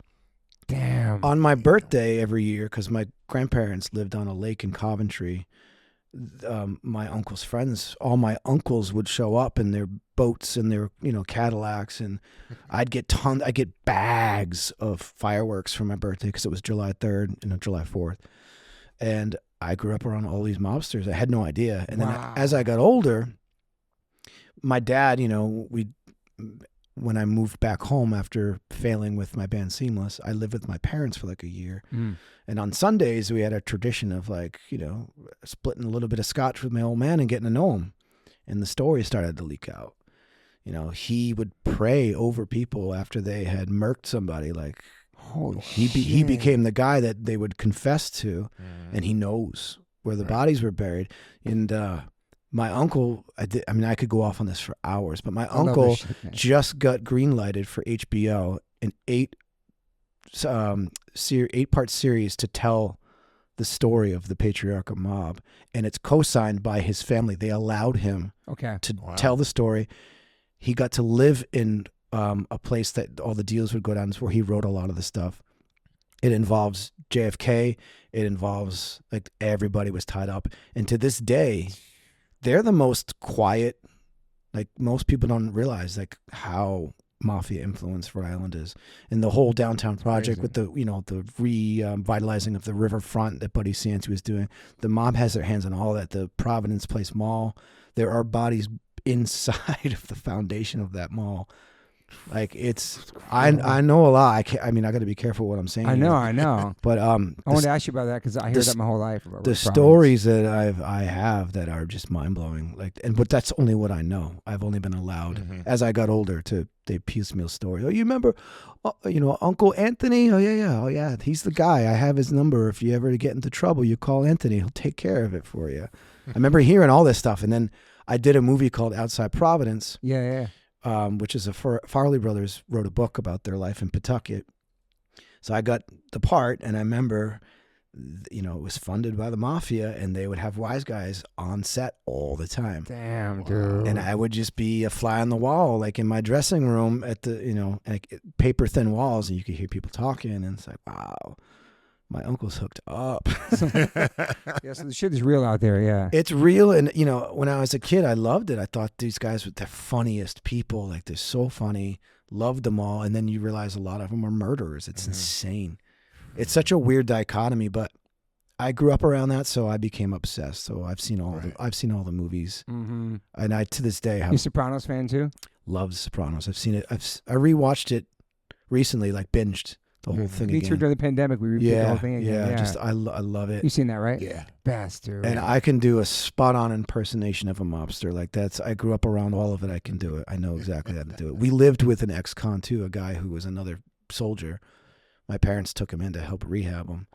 I remember my dad gave him a meditation tape. It was like, one of those, like, synthesizer, like, and I remember walking, and he used to, like, work the bag with me because I was into martial arts when I was a kid. But this guy Bobby was living with us, and I remember coming home, and he's got headphones on, sitting on the couch, and my dad's like, Bobby's we're trying to teach him how to meditate and relax. So just like, and all of a sudden I just hear, Leroy, hey, it's not fucking working.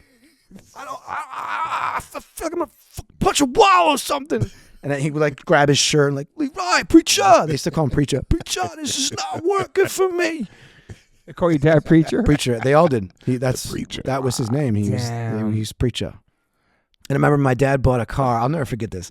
My dad bought an old school Oldsmobile car, and he drove it to the site where a bunch of construction was going on, and some of the wise guys were there. And he pulls up the car, and he's like, "Oh, preacher, that's a nice car. Like a 4-body trunk right there." Oh. And I remember as a kid being like, 4-body trunk? What does that mean? Shit. Damn, dude. What? Holy shit. Did you know that deep about Providence? I did not. Yeah, man. I heard my whole life. So, yeah, Crime Town Season 1's podcast, it tells, my family's woven through that. But my uncle's new HBO series, which I hope comes out. I saw the first episode. It's so good. It's mad violent. But it tells the true story of the patriarchal family, which has never been told. Wow. That's cool to get the green light for that, too. And like, they tell a story. So sick. Damn. I was just watching the making of American Me. Remember that movie? No, I didn't see it. It's like American Me, no. A prison movie from the 90s. And I don't think I've seen that one. And a bunch of people got killed that played the actors in that movie, and all around people got shot during the making of the movie because the stories they were telling was so true in prison and just how, like, reflected real life. It's pretty scary, intense, man. Okay, back to Killswitch Engage now. For the listeners, we get off track, but I wanted to ask you about that. It's so crazy. You have so many ties to that, dude. Damn. And yeah, tell us, go. I remember walking down the street late night after a show got out, going to a friend's bar over there, and seeing my uncle, and he was surrounded by it. He's like a rock star, and he lives in. I see him every once in a while. He lives in Narragansett now. And he was just hanging outside with the boys somewhere or something? Yeah, and he's like, "That's my nephew. He's in a band," And they're like, "What's the band?"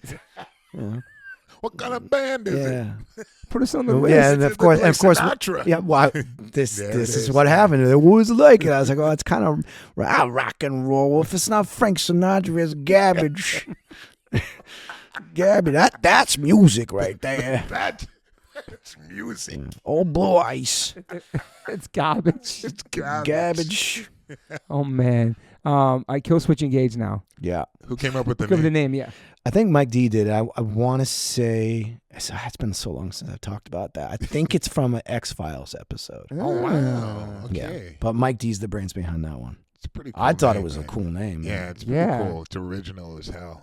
I love it. Yeah.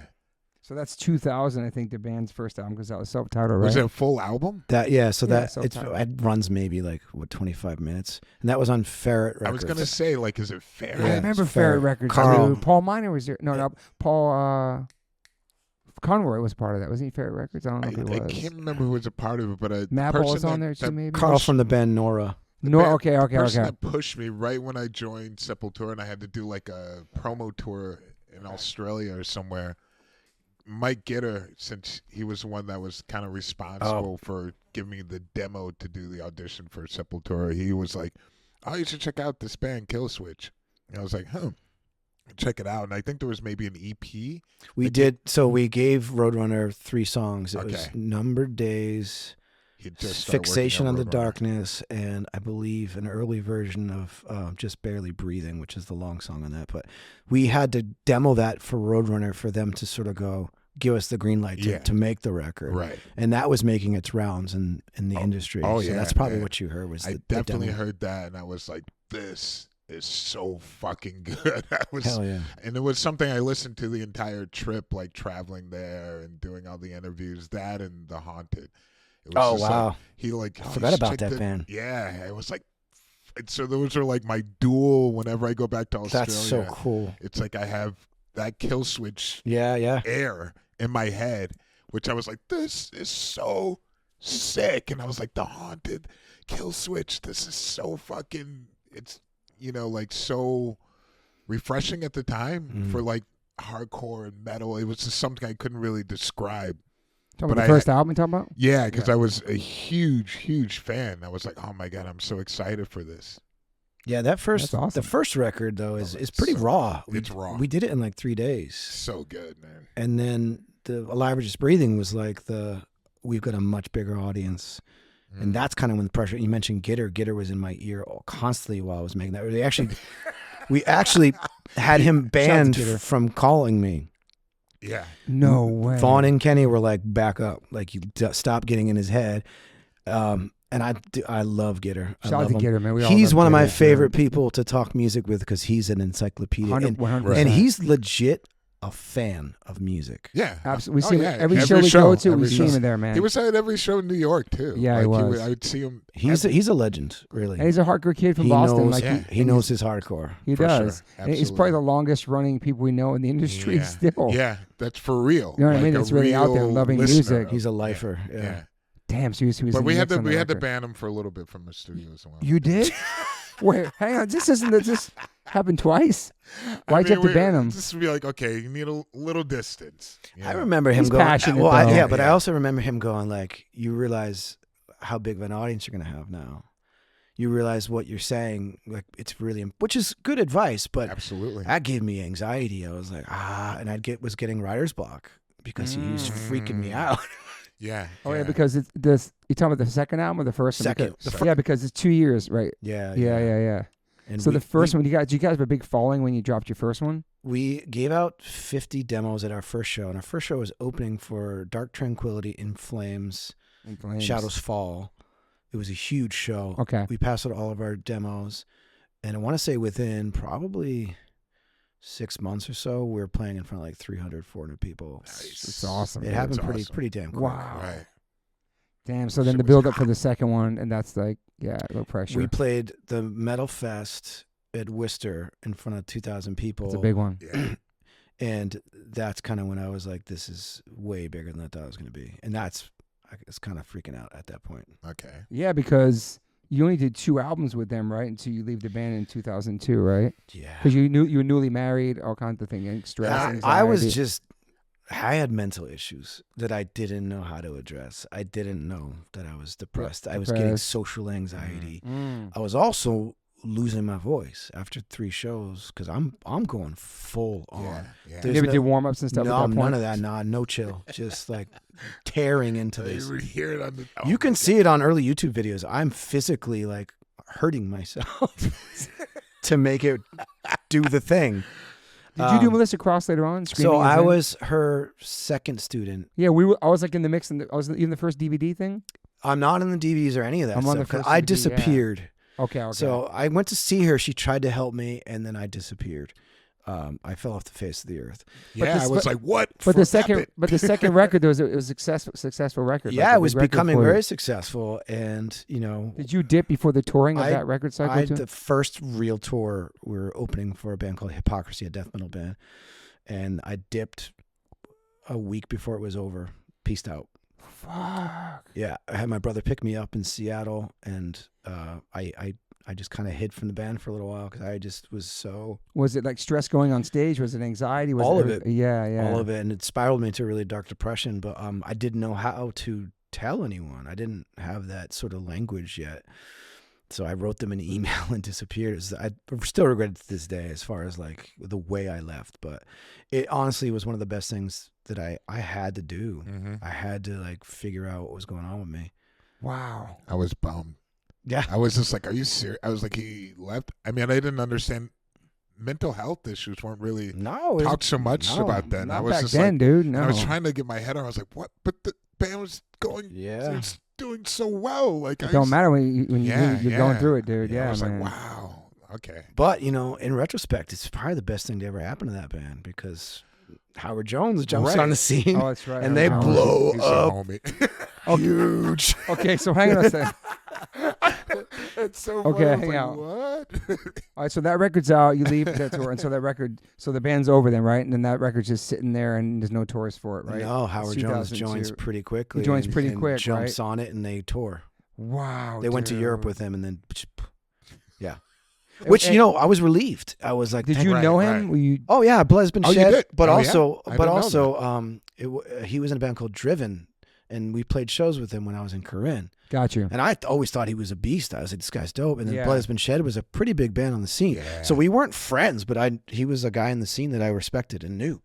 And how do you feel at that moment? I know you're doing with your own. All of a sudden, somebody's coming and taking the spot. I was like, thank God that he stepped in and helped my friends out because I feel really bad. Okay, yeah. And like I was legit, no joke. I think in the email, I want to say Mike D might still have the email somewhere, but I was like, I'm gonna go become a missionary in Africa. Like I'm done with music forever. I don't ever want to do it. I want to focus on my spiritual life and my marriage and just you just married, yeah. And I also was like super into Rastafarianism at the time, and I wanted to join. Like I wanted to be like a Bobo Ashanti. I wanted to be down. Wow. I wanted to be down with the Rastas. I love that, dude.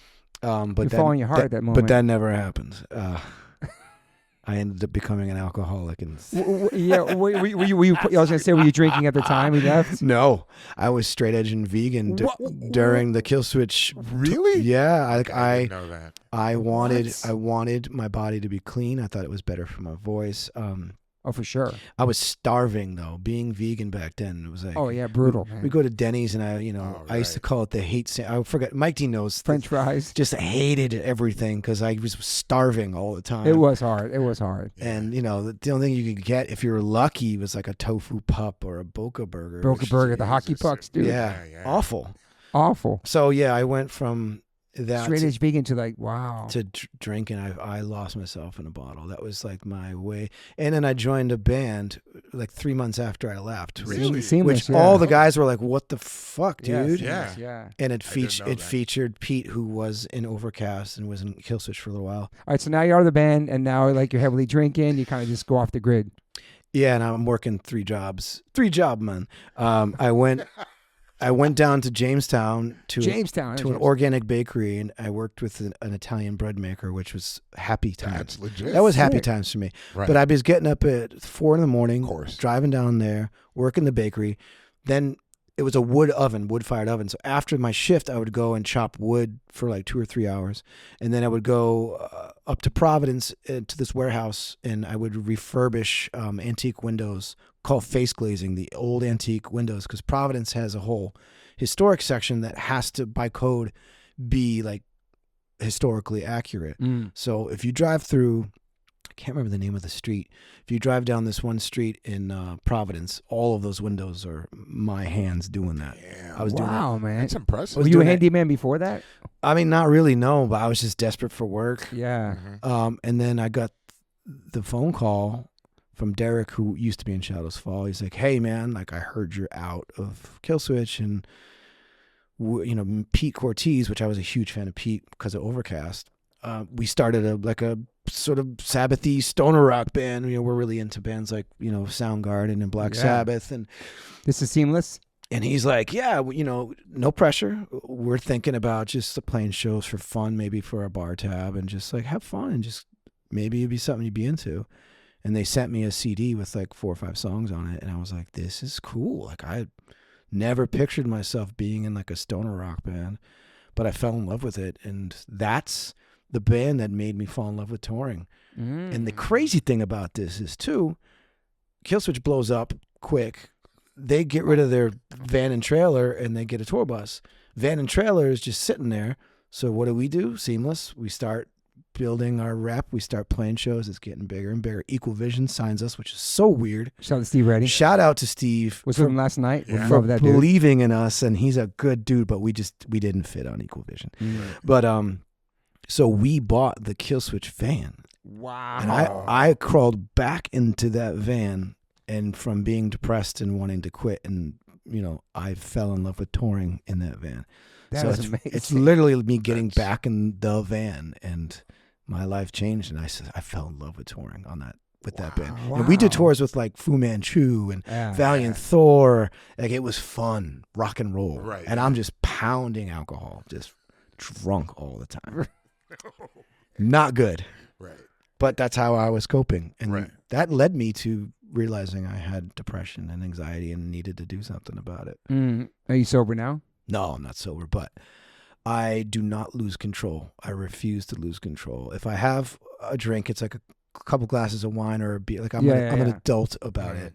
But yeah. Did you have rock bottom back then or something? Or like yeah. I definitely, yeah. It was affecting the band you went to, the Seamless. Did it affect any of that stuff? Yeah. Oh, yeah. Yeah. He's like, yeah. It's pretty bad. Right. Wow. Because you guys had the self-titled, then you guys had What Have We Become? That was 2006, right? So that band kind of falls after that because it's like, because the Empire comes after that, right? So what happened with Seamless, though, we're touring a lot. And Matt Pinfield, who is an A&R for Columbia Records, pulled us down to the city. We did a showcase for Columbia. They're talking us up like, you guys are going to be the next Soundgarden. Like, we got you. You're going to open up for Alice in Chains. Like, this is going to be your next move. And then nothing. And it was like, oh, word? So we got offered another tour with this band called Soil at the time. Oh, yeah. But we're playing in front of like 10 people a night. Like, the tour was not good. So we left the tour early. And we were like $4,000 in credit card debt. So I had to pay to get out of the band. And then that crumbled, and I moved home with my parents. I was broke. I lost my house in Providence. my Cranston. God. Yeah, I lost everything. And then just, went back to being a working class stiff for a little while there. Where were you working at? So I had to move home. My parents were living in Yonkers, New York. It's like 2007-ish, 2006, 2007. That would be, about that, yeah. And I got a job valet parking cars at a medical facility. That was rough. And I worked, so I took my work ethic that I was pushing into music and put it into this job. Right. And the lady who was the manager of the whole medical facility, her office faced the parking lot, so she could see me hustling and like being sweet to the patients. And so I went from valet parking cars. In 4 years, I had an upper management job with my own desk, and I was in charge of like 60 employees. I was running it, dealing with pharmaceutical companies, ordering supplies, vaccines. Like I dealt with all that shit.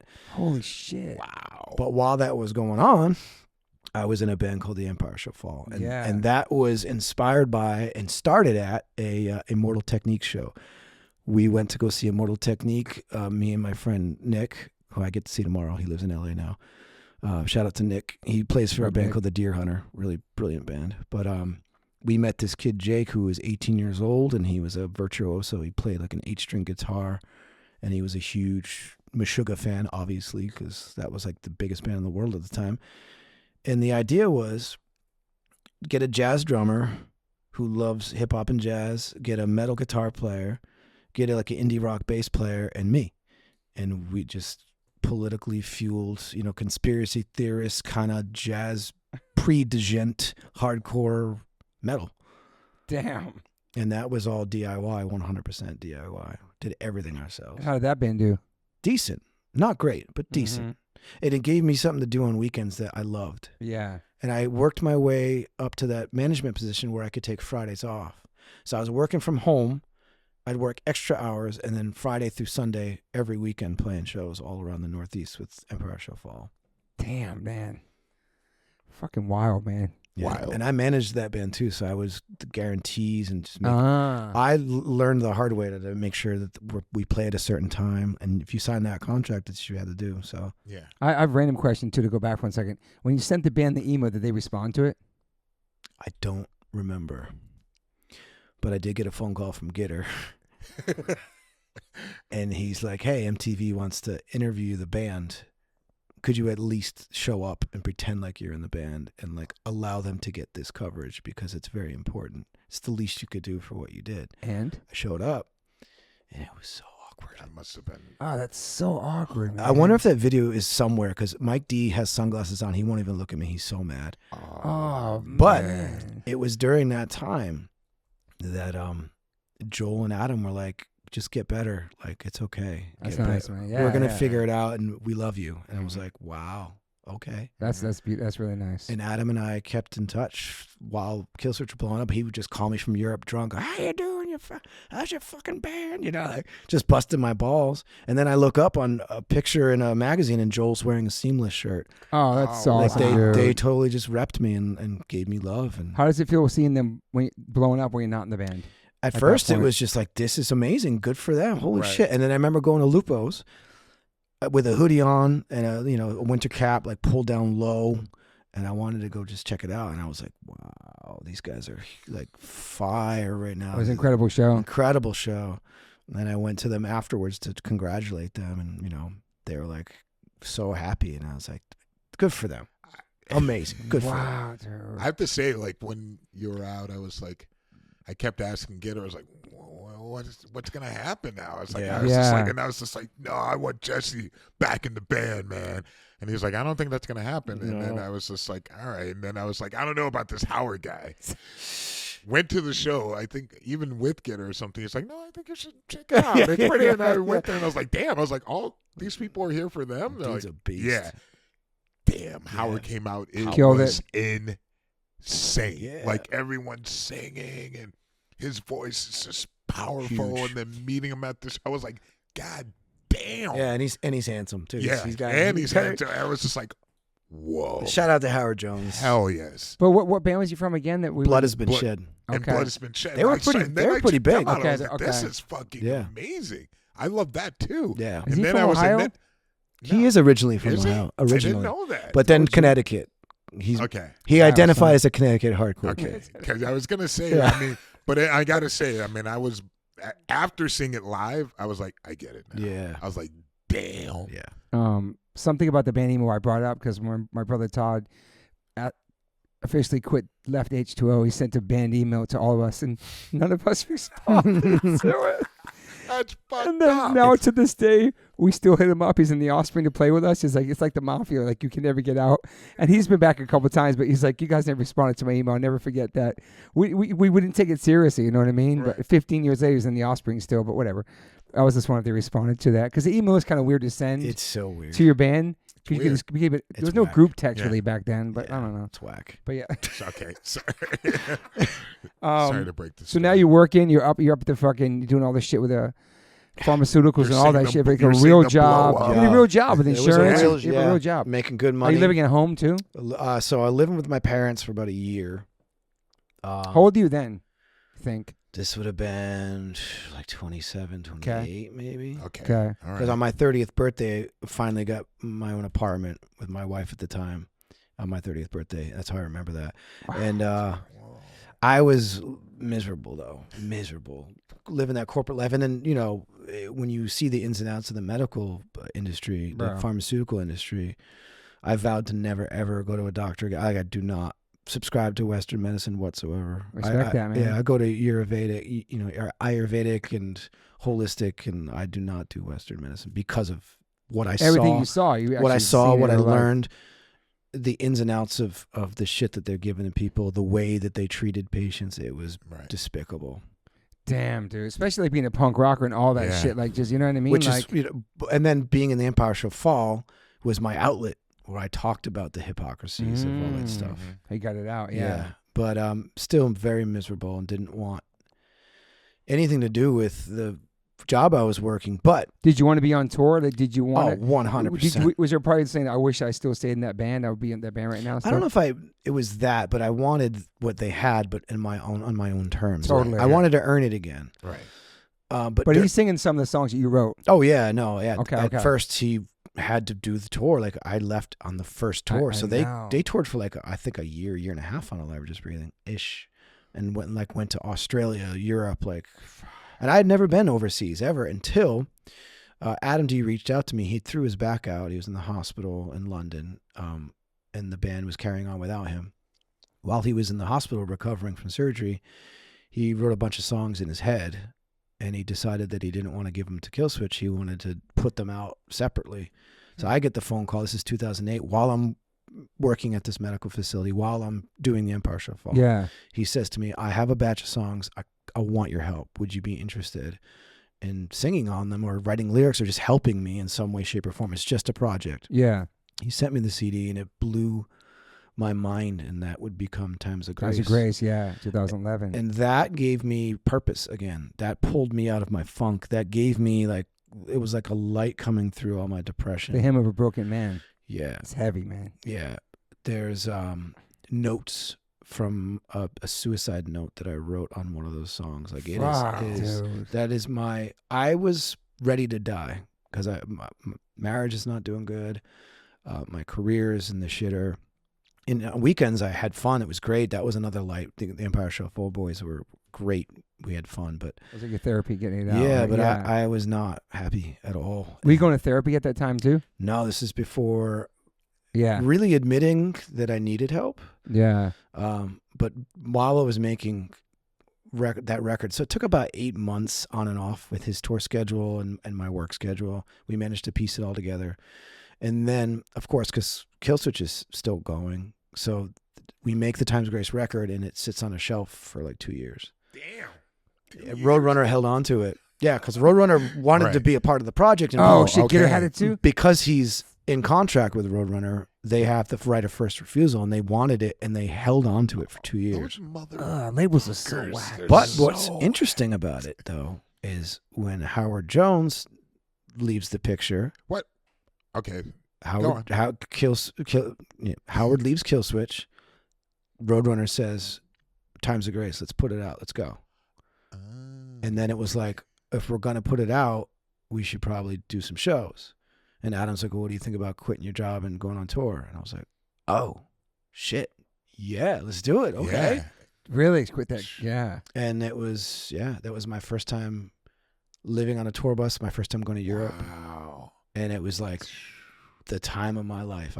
This is when you rejoined. This is Times of Grace. Yeah, wow, on a tour bus too. Damn. 2011. Yeah, because Adam can't. He had his back. He's got something. Okay. So yeah, we did well enough to maintain it for like a year. We did Australia, we did Europe, and we did a full U.S. run too. Great response to it and stuff. Yeah, it was awesome. It was awesome. Nice. And I was still figuring out how to do the tour thing. I got better with my voice, but still there's cracks that show. There's some YouTube videos. I'm like, ugh. So you're not really warming up then either? I was, but not properly. Mm-hmm. I thought I was doing all right. Yeah, and that. You lost your voice on tour before? Oh, yeah. Yeah. It's awful. I didn't have to cancel any shows with Times of Grace, though. Thank God. Right. Yeah. And but what were Killswitch doing when? Nothing. Okay. Yeah. Sidelined. Okay. And so how long are they without him before you come back in 2012? But is it like a year or so, and they're just kind of hanging? So while I was in Times of Grace, you're not really talking to them either, except for Adam. Well, Joel joined the touring outfit. Okay. Oh, so okay. Yeah. The two guitar players from Killswitch with us. Oh, that makes sense. Yeah. And that, again, was like the time of my life. I had so much fun, and I wanted that band to keep going. So when it came down, when Times of Grace touring cycle slowed down, I got the phone call, and it was like, "Oh, Killswitch is gonna try to keep moving." Okay. And I think they tried to figure out what's going on with Howard. I think he just was flaky, and then they're like, "Well, all right, well, since he's out, what do you think about maybe coming back to the band?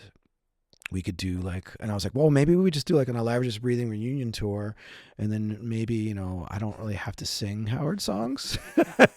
Yeah, that was gonna. Well, that's interesting. Yeah. And then it was like, absolutely not. Like, of course you have to sing. He sang yours. End of Heartache and you can't and I was like, I just don't know if I'm interested. And in the back of my mind, I'm like, hopefully this means that Times of Grace will continue going. But it did not mean that. Dreams were shattered. So, I got off tour and was losing, had to get money. So I went out and pounded the pavement in New York City with my resume in hand and got a job at a bar. Oh, so you're in New York City then? Oh, Yonkers, but oh yeah, okay. But I saw the opportunity down there, so I went to the West Village and was pounding the pavement. And I love that you're always working and grinding, man. Have to, man. Like you didn't lose that work ethic. So I got the job, and I actually really enjoyed it for a while, like learning the ropes, bar backing, getting doing cocktails, studying gin. What was the bar? It's no longer there. It's now A1 Meats, I think, is the name of the place. But it used to be called the Whitehall. So it was a gin bar, like 88 gins, and they were owned by another place called Mary Queen of Scots, Highland. So I kind of bounced around and trained and was really into the bar scene for about a year or so. Okay. I like all these different jobs you had and different ventures and like not afraid to learn and push and work and like hustle, man. Yeah, dude. But, so that's going on. And then it was officially announced that Killswitch is going to start holding auditions for another singer. Oh. Like, did they give you the first? They didn't say, "Yo, we want you first." No, but they did, and I said no. Oh, that's right. That's right. That's right. So they're like, "All right, well then, fuck you. We're gonna move on." And I don't blame them. Of course, it's a legacy band. You got to move on. Who auditioned that we might know? Yeah, I can't say. Okay. Oh man. You definitely know a few of them. Yeah, we know some that auditioned for Sepultura too. Yeah, that's always fun to hear. Yeah, interesting. So I caught wind of this. The bass player of Empire Shall Fall, Nick, texted me. He was like, "Yo, you know they're doing like auditions? It's wild." I'm like, "That is wild." And I kind of got stuck in my head. And I remember that night at the shift at the bar, some dude came in and recognized me. And he's like, "What are you doing behind a bar? Like, what are you doing?" It's like, "You should be auditioning for Kid. Like, what are you doing?" And it kind of was like, maybe he's right. So I called Vaughn. I'm like, "Vaughn, listen, I've been thinking about this a lot. What if you just put me at the end, like put me on the list, but I'll audition at the end." At the very end? Yeah. So they can exercise see if someone fits. And I was like, that's cool. I like that. Give me like 2 weeks to see what I can come up with. And I remember listening to Howard Jones's song, Arms of Sorrow. It was the first song, Killswitch song, that I was like, wow, this is really good. The lyrics are incredible. It's interesting music. Mm. And I'd never been someone who wanted to sing somebody else's material. I've never done that ever. I was even hesitant to do covers. Like, I don't really like that. I wanted to be original. So there's a little bit of ego going on, I think. And then I swallowed my pride and was like, dove in and really started to fall in love with some of this material. Like, it's really good songwriting. I was like, because I wasn't really listening. I knew End of Heartache. I knew My Curse. They're everywhere. It was hits, but I don't really listen to that type of music. I'm not a metalcore head. Like, that genre of music doesn't really interest me for the most part. Which is the sound kind of is ironic, even though was in a band. Did the sound start changing after you left to a style you really went into, right? Yeah, I mean, honestly, it was which now I get, and now I'm all part of it. But to me, it was poppy. It was like, and I would never write a song like End of Heartache. To me, it was just like, cheesy, not into it, which is kind of ego-y too. It's kind of douchey now I look back on it, but I fell in love with a lot of those songs, and I show up as the last person at rehearsal, auditions rather. And we do 18 songs, and I want songs. I know 15 to 18. And then, halfway through, I'm like looking around and they're smiling. And I'm like, this is fun. There's a vibe here. There's a vibe. This is fun. I like this. So, mind you, they had been auditioning people for like 3 days. So they're exhausted. They're tired of playing these fucking songs, but they're having fun. Yeah. And I want to say Vaughn might have been in the room, and he kind of was like, okay, something's happening here. So it's almost 10 years since you left the band. Yeah. Fucking crazy, so I sit them bro. down after we're done, and I say, hey, look, I'm sorry about everything. I really am. Just know, that if you guys decide to go with me, I'm in for life. I won't let you down. 100%, yeah. I think I said something like, I'd rather die than let you guys down again. I won't do it. And I've lived such a different life, and I won't take this for granted. So it's up to you. And if you decide not to choose me, I respect you guys so much, and I totally get it. So, we'll be in touch. And that was it. And they just let me leave. There was no we hugged each other, and that was it. It was like, peace out, respect. I get up for the next day to go to my shift at the bar, which I had to leave my house at 1 in the afternoon to get down there to start prepping all the stuff. And I get a text message, and it's like, Vaughn, he's like, call me. So Strong Lewis. I call him, and he's like, what do you think about getting your old job back? And I was like, hell yes. Oh my God. And then I'm in the bar, and the bar manager's like, what? Did you get it? You got it. You got it, didn't you? You got it? Are you leaving? Got it. You're leaving? And I'm like, I got it. And he's like, I gotta make some phone calls. Because I'm running that bar. I'm running it. Wow. And he was already kind of training somebody because I was working way too much. I was getting burnt out. So he kind of already had a guy helping. And then he called me. He's like, he's in. He's going to come tonight and continue to train with you, and you can go. So I'm going to finish up this shift. Wow. And at the end of the shift, I took, because we had a kind of a uniform we had to wear. It was like a dress code thing. And I took my shirt off. I rolled it up in my fist. I threw it in the trash. The chef came up, who I just saw him recently in Australia. We hung out together, and he used to call me Frodo. It was like because I was always staring off into the distance, and he knew I didn't want to be there. And he's like, congratulations, kitchen staff, the bar staff. We all took shots, and everyone gave me love and wished me well. And I left the bar with no shirt on and was like, hell yeah.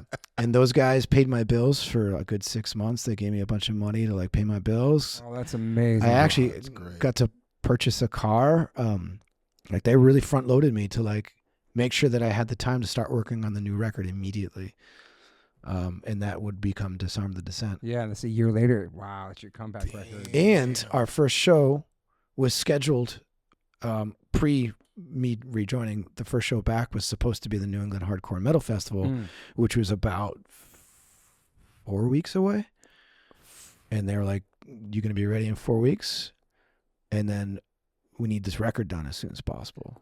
So it was hit the ground running. But I was in. I was like, this is dope. I'm in, and I'm living as an artist. So I was down in the city slugging really strong coffee and just writing, and then training and getting back with Melissa Cross and nice, relearning the techniques, and you're back.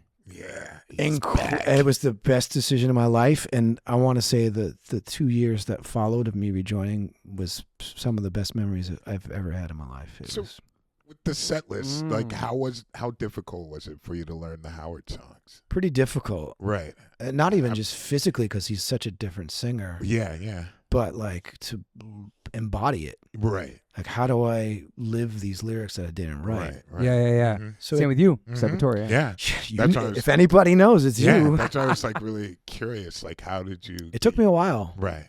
And in the back of my mind too, you have that punk rock guilt voice. It's just what are you doing, dude? You're faking the funk here. And it was kind of fake it till you make it. And then eventually it just clicked with me. Mm-hmm. And it humbled me too, because singing somebody else's shit, it's wow, this is not easy. Yeah. This dude's voice and his range, his high screams. I couldn't hit those highs. And I'm doing it with full on, false chord, pushing, which led to me getting off stage and spitting blood in the sink and just dude. And like having a hard time with it, and me not wanting to let anybody down. I didn't see shit. Yeah. Wow. I would just drink the pain away. Right. Still drinking a lot. Okay, so still drinking. Still drinking a lot.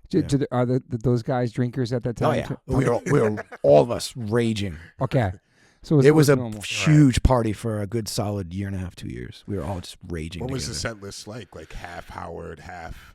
Or no, it was actually leaned heavier on Howard. Yeah, because he had the hits. So it was like the good stuff from Elaborate Just Breathing. Obviously, My Last Serenade. Okay. I want to say 5 or 6 of my songs, and then the rest is Howard stuff. Okay, all right. But you, is this record well received? Is like the big comeback record with you? Is Disarm did great. Okay. We were. What label was that on? That was on Roadrunner. Okay. Still. Yeah. Mike still on Roadrunner. I remember Mike telling us. We're one of the. He's like, he's back. We're one of the only bands that delivered everything to Roadrunner. That's awesome. And got out of contract legally by just do that. delivering the goods. Mm-hmm. But yeah, so the first comeback song was, In Due Time, and the video for it, and Grammy nominated, and just Grammy nominated, wild, fuck, blew my mind. Wow. It was like, I cried, honestly. I cried too. I cried like a bitch, and I was like, this is my life now. This is my fucking life. And my first shows back after the New England Metal Hardcore Festival was in Rock am Park, Rock am Ring in Germany. Huge, massive, and. I'm repping my Operation Ivy shirt, just, doing my thing backstage. Randy from Lamb of God walks up to me and he's like, yo, this is really cool that you're back. I'm going to watch you side stage and I want you to give the performance of your life. Like, he was just giving me a pep talk. I love Randy. Really cool, right? Shout out to Randy. So I'm looking and he's side stage for the whole thing. And then I come off stage. He's like, you just fucking killed it. Welcome the fuck back. And like that. Damn, to this day, I'm grateful for him for that because he gave me a cosign when I was nervous because Killswitch fans, not all of them were having it, dude. There was to this day, there's still haters. Okay, are you kidding me? He gets that too, man. Yeah. Of course you do. Of course, yeah. I mean, legacy. You can't live it down. No, that's right. You're going back. Interesting. Like, I'm the original motherfucker, but still, right. Yeah. It don't matter. Dang. But it used to affect me, and now it doesn't. It's all love. I don't care. But back then, it was definitely getting in my head. I also love you doing that, like, Music Saved My Life stuff. He started doing mental health awareness stuff. He started, like, getting involved in that stuff. So that really started to kick off around that time, too, where, And how is your mental at that point, getting back in the band? And I mean, good, but masking, numbing. Right. And, the part of my life that was good was the band. The part of my life that was awful was my personal relationship, my marriage falling apart before my eyes. And, when you go on tour, problems seem to just go away. You're not even thinking about them. Totally. Yeah. I just throw money at it. Like, just you go. But they're still waiting for you when you get home, though. Yeah, and it was getting progressively worse and worse and worse and worse. And she was spiraling out of control into alcoholism. It was really, really bad. But that fueled my next record, Incarnate, which is, was super cathartic and dark and and that's 3 years later too. Yeah. You guys touring a lot on that. Yeah. We toured a lot. Right. And on that record was the first time the band had ever played Africa, Russia, China. Like it took us around the world. That's amazing. Because it was like me coming back to the band. There was a buzz there. Yeah, for sure. Yeah. And then we did the Alive Just Breathing reunion tour, 15 years in Australia, and that was sold out. That was insane.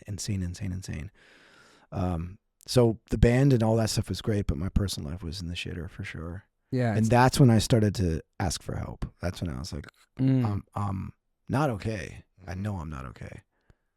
So you started going to rehab or therapy? Or? No, I didn't do rehab. I definitely slowed down for a while on the drinking because I think I was up to a bottle of tequila a day. Easy. Like, fine. I could pound a bottle of tequila and be just fine. So I went sober for 3 months, off the booze, grabbed a bicycle on tour, which I still do to this day, and exercise became my new thing. Riding this bike saved me. It was incredible. And I'm still I love cycling. It's one of my favorite things to do. You cycle all around the world? I always bring a bicycle with me, cool. And I have a fold-up one that goes into the bay of the bus. And any opportunity I get, I'm out there walking 10 miles, biking, and when I'm home, I kayak, I hike mountains. Movement is. You run too? I don't run. But hiking is hiking's sick. Because I live in the mountains, so it's easy for me. But yeah, so that's the start of my healthier coping mechanism, which is cycling. It became a huge love of mine. Yeah, and then Incarnate, that record, does that do really well too? It does decent. I would say that's probably the lull in our career since I came back. It was like Disarm was huge. Incarnate was like, people were like, not so good. And then was there pressure making that one because of success? Of course. Of course. And I still think there's dope songs on there. But as an album, as a whole, that's my least favorite record with Killswitch for sure. And just the energy around it is just dark. But did you guys tour on that for a little bit? We toured a lot. Yeah. Yeah. And we got offered pretty big tours and stuff. We did like 8 weeks with Volbeat. That was a huge tour. Oh, Volbeat. Yeah.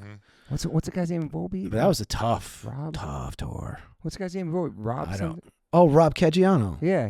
He produced one of our songs. Yeah, he was in Anthrax too. He produced some shit for us once. Random shit. Yeah. Some demos. Rob's great. He's great. That band was pretty big, right? Huge. Pretty well. Yeah. That tour was huge. Yeah. And then we did Rise Against, a tour with Rise Against sick. on that. Yeah. And I became very fast friends with those. I love Rise Against. Yeah, great dudes. I'm gonna see him next week. Solid. Yeah, man. Tim I adore that guy. He's such a solid fucking human. Such a good dude. And you did some shit called Small Bites of Hope with Josta. You doing some more mental awareness stuff? Yeah. Is that music or is that like something? So Small Bites of Hope was actually Chef Brian Tsao, who was like a Beat Bobby Flay guy. Like he kind of got famous, low key famous. Strong, but Vaughn and Kenny represent him. Oh shit! And he's actually in a band too. Lost Becomes. They kind of sound like VOD. Sick. Okay. Sick band. So yeah, I started to do little stuff like that, and then DJing. Oh, nice. And like talking about it more than anything in interviews on my MySpace turned Facebook. Was me posting it's okay not to be okay, and talking about when I'm not in a good place. I would get on camera and like talk to the fans, be like, I'm having a bad day today, X, Y, and Z, and this is what I'm doing, getting on my bike. I'd have me on my bike, like, this is what I'm doing. Like, so it became part of my dialogue, and I sort of dubbed myself as a mental health advocate. That's kind of when it started. So as you're trying to get better, you're opening out, inspiring other people to go through it just with you. Which is therapeutic in itself. Sure, dude, talking about it, because then you more, do it for yourself, So that's, that journey, it changed everything for me. And then you had vocal surgery too, huh? So that was what I was getting to. That was getting increasingly worse, where there were certain songs I couldn't even sing properly anymore. And Adam was like, something's off, dude. We're working on the next record, which would be Atonement, the start of Atonement. And I'm singing a song that's easy. It's in my range, like no problem. And Adam's like, he can hear it. He's like, I don't know what this is, but you got to get checked. I think you should get checked out. This doesn't sound good. And I had, gotten polyps before. And just, I'd go to the doctor. They'd put me on steroids, inject me up, and like I'd rest up and recover. It was never an issue. It was like I always would be taking antibiotics and steroids, like always on something. Awful way to live. But I was like, I got to do it because this is how I'm going to get through this shit. Little did I know over time, you're causing more and more damage. It's just becoming this other thing. Still spitting blood after certain shows. Fuck. I'll never forget, we were in L.A. We played the Palladium. It was a dope show, and I came backstage, and I spit blood, and it wasn't just red, but there was like dark bits in it, and I was like, fuck, I'd be freaking the fuck out. I was like, that can't be good. So fast forward. And you're heavily drinking too. You're drinking a whole bottle of fucking. Oh, jeez. Yeah. So we're working on this record. We hit that snafu. Adam's like, you should probably go get checked out. So I'm out in San Diego recording this record. And I had just started writing this song called The Signal Fire, which was inspired by that scene in The Lord of the Rings where they light the fires on the mountains to call for backup. And it hits me. I'm like, all right, my voice is shitting out of me. I got to go back home. Let's get Howard Jones on this track. Let's make this a duet. Let's do this. I'm going to call him for help, literally, light the signal fire. And Howard's like, yep, no problem. Literally, next day he's there, and I'm showing him the lyrics, and I sat outside and just listened to him track it, and then booked my flight and got home. And I was like, no matter what happens, if I'm fucked, at least I know I got this great song that potentially we could put out while I recover, and like it could go, whatever. It's just a backup plan. I go see the doctor. The doctor is like, all all right, we're going to pump you up with a really high dose of prednisone. You need to stay quiet for 3 weeks, like no talking, no nothing, and hope for the best. So 3 weeks, no talking, no nothing. Damn. Crazy amounts of prednisone. Like, I'm losing my mind. It puts you in a really weird fucking place. Like, when you're on high doses of that shit, mood swings, anger, like sadness. Are you still home with your lady at that point? Yeah, I'm home, but Okay. I'm not talking. So I'm the quiet monk. Write some notes. Yeah. I learned a lot during that time. I'm sure, man. So then the doctor looks at me. He's like, that nodule is still there. It's not going anywhere. We need to put you in touch with a surgeon. You need to talk to this guy who just finished doing surgery for Adele. So he's like the guy. He's the guy. That's legit. And then I'm like scared for my life. And he's like, this is out of my hands. I've been treating you since you were 22 years old, and this is out of my hands. Fuck. So I make an appointment with this guy, and the doctor looks at my voice, and he's like, this is bad.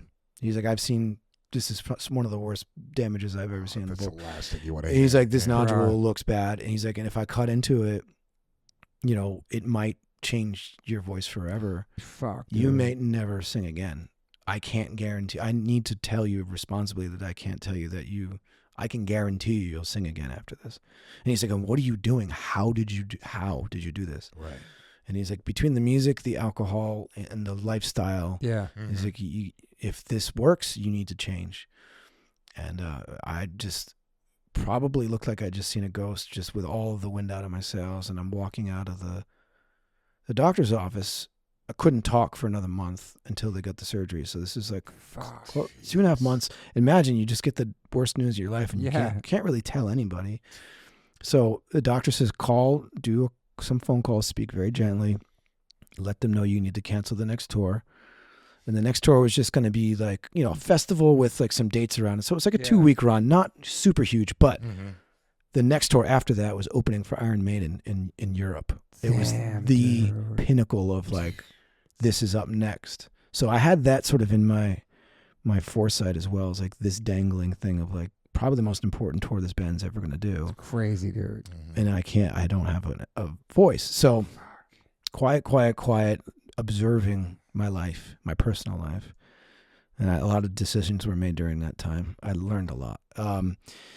They go in, they do the surgery. Before the surgery, I'm singing Whipping Post by Allman Brothers. It was the first time I was able to talk, because they're just like, you're going to go in surgery, it's fine, do so. So I started singing Allman Brothers Whipping Post and making jokes with the staff. And as I'm singing, they put the mask on, out. Yeah. And then I wake up, and it's just the weirdest feeling in the world, just like ball of stuff. It just felt like it was a golf ball in my throat. And Melissa Cross is there by my side with my mom. Wow. And Melissa Cross is like, all right, this is what we're going to do. You are going to stay quiet, do everything they tell you to do. And the doctor's like, within 3 weeks, we're going to see where you're at. You need to come back. So I go back. And by the way, when they went in to do the surgery, the nodule they went in to remove, there was another one behind it. Oh, shit. And the doctors described it as an 80-year-old man wrinkling his forehead. That's what it looked like. He's like, it's one of the worst things. He's like, I thought that one was bad. It's even worse. Fuck. So, the guys don't know if I'm going to continue on. I don't know what's going on with my life. Long story short, after 3 weeks, I had to learn how to speak again, like talk. So Melissa Cross taught me how to speak again.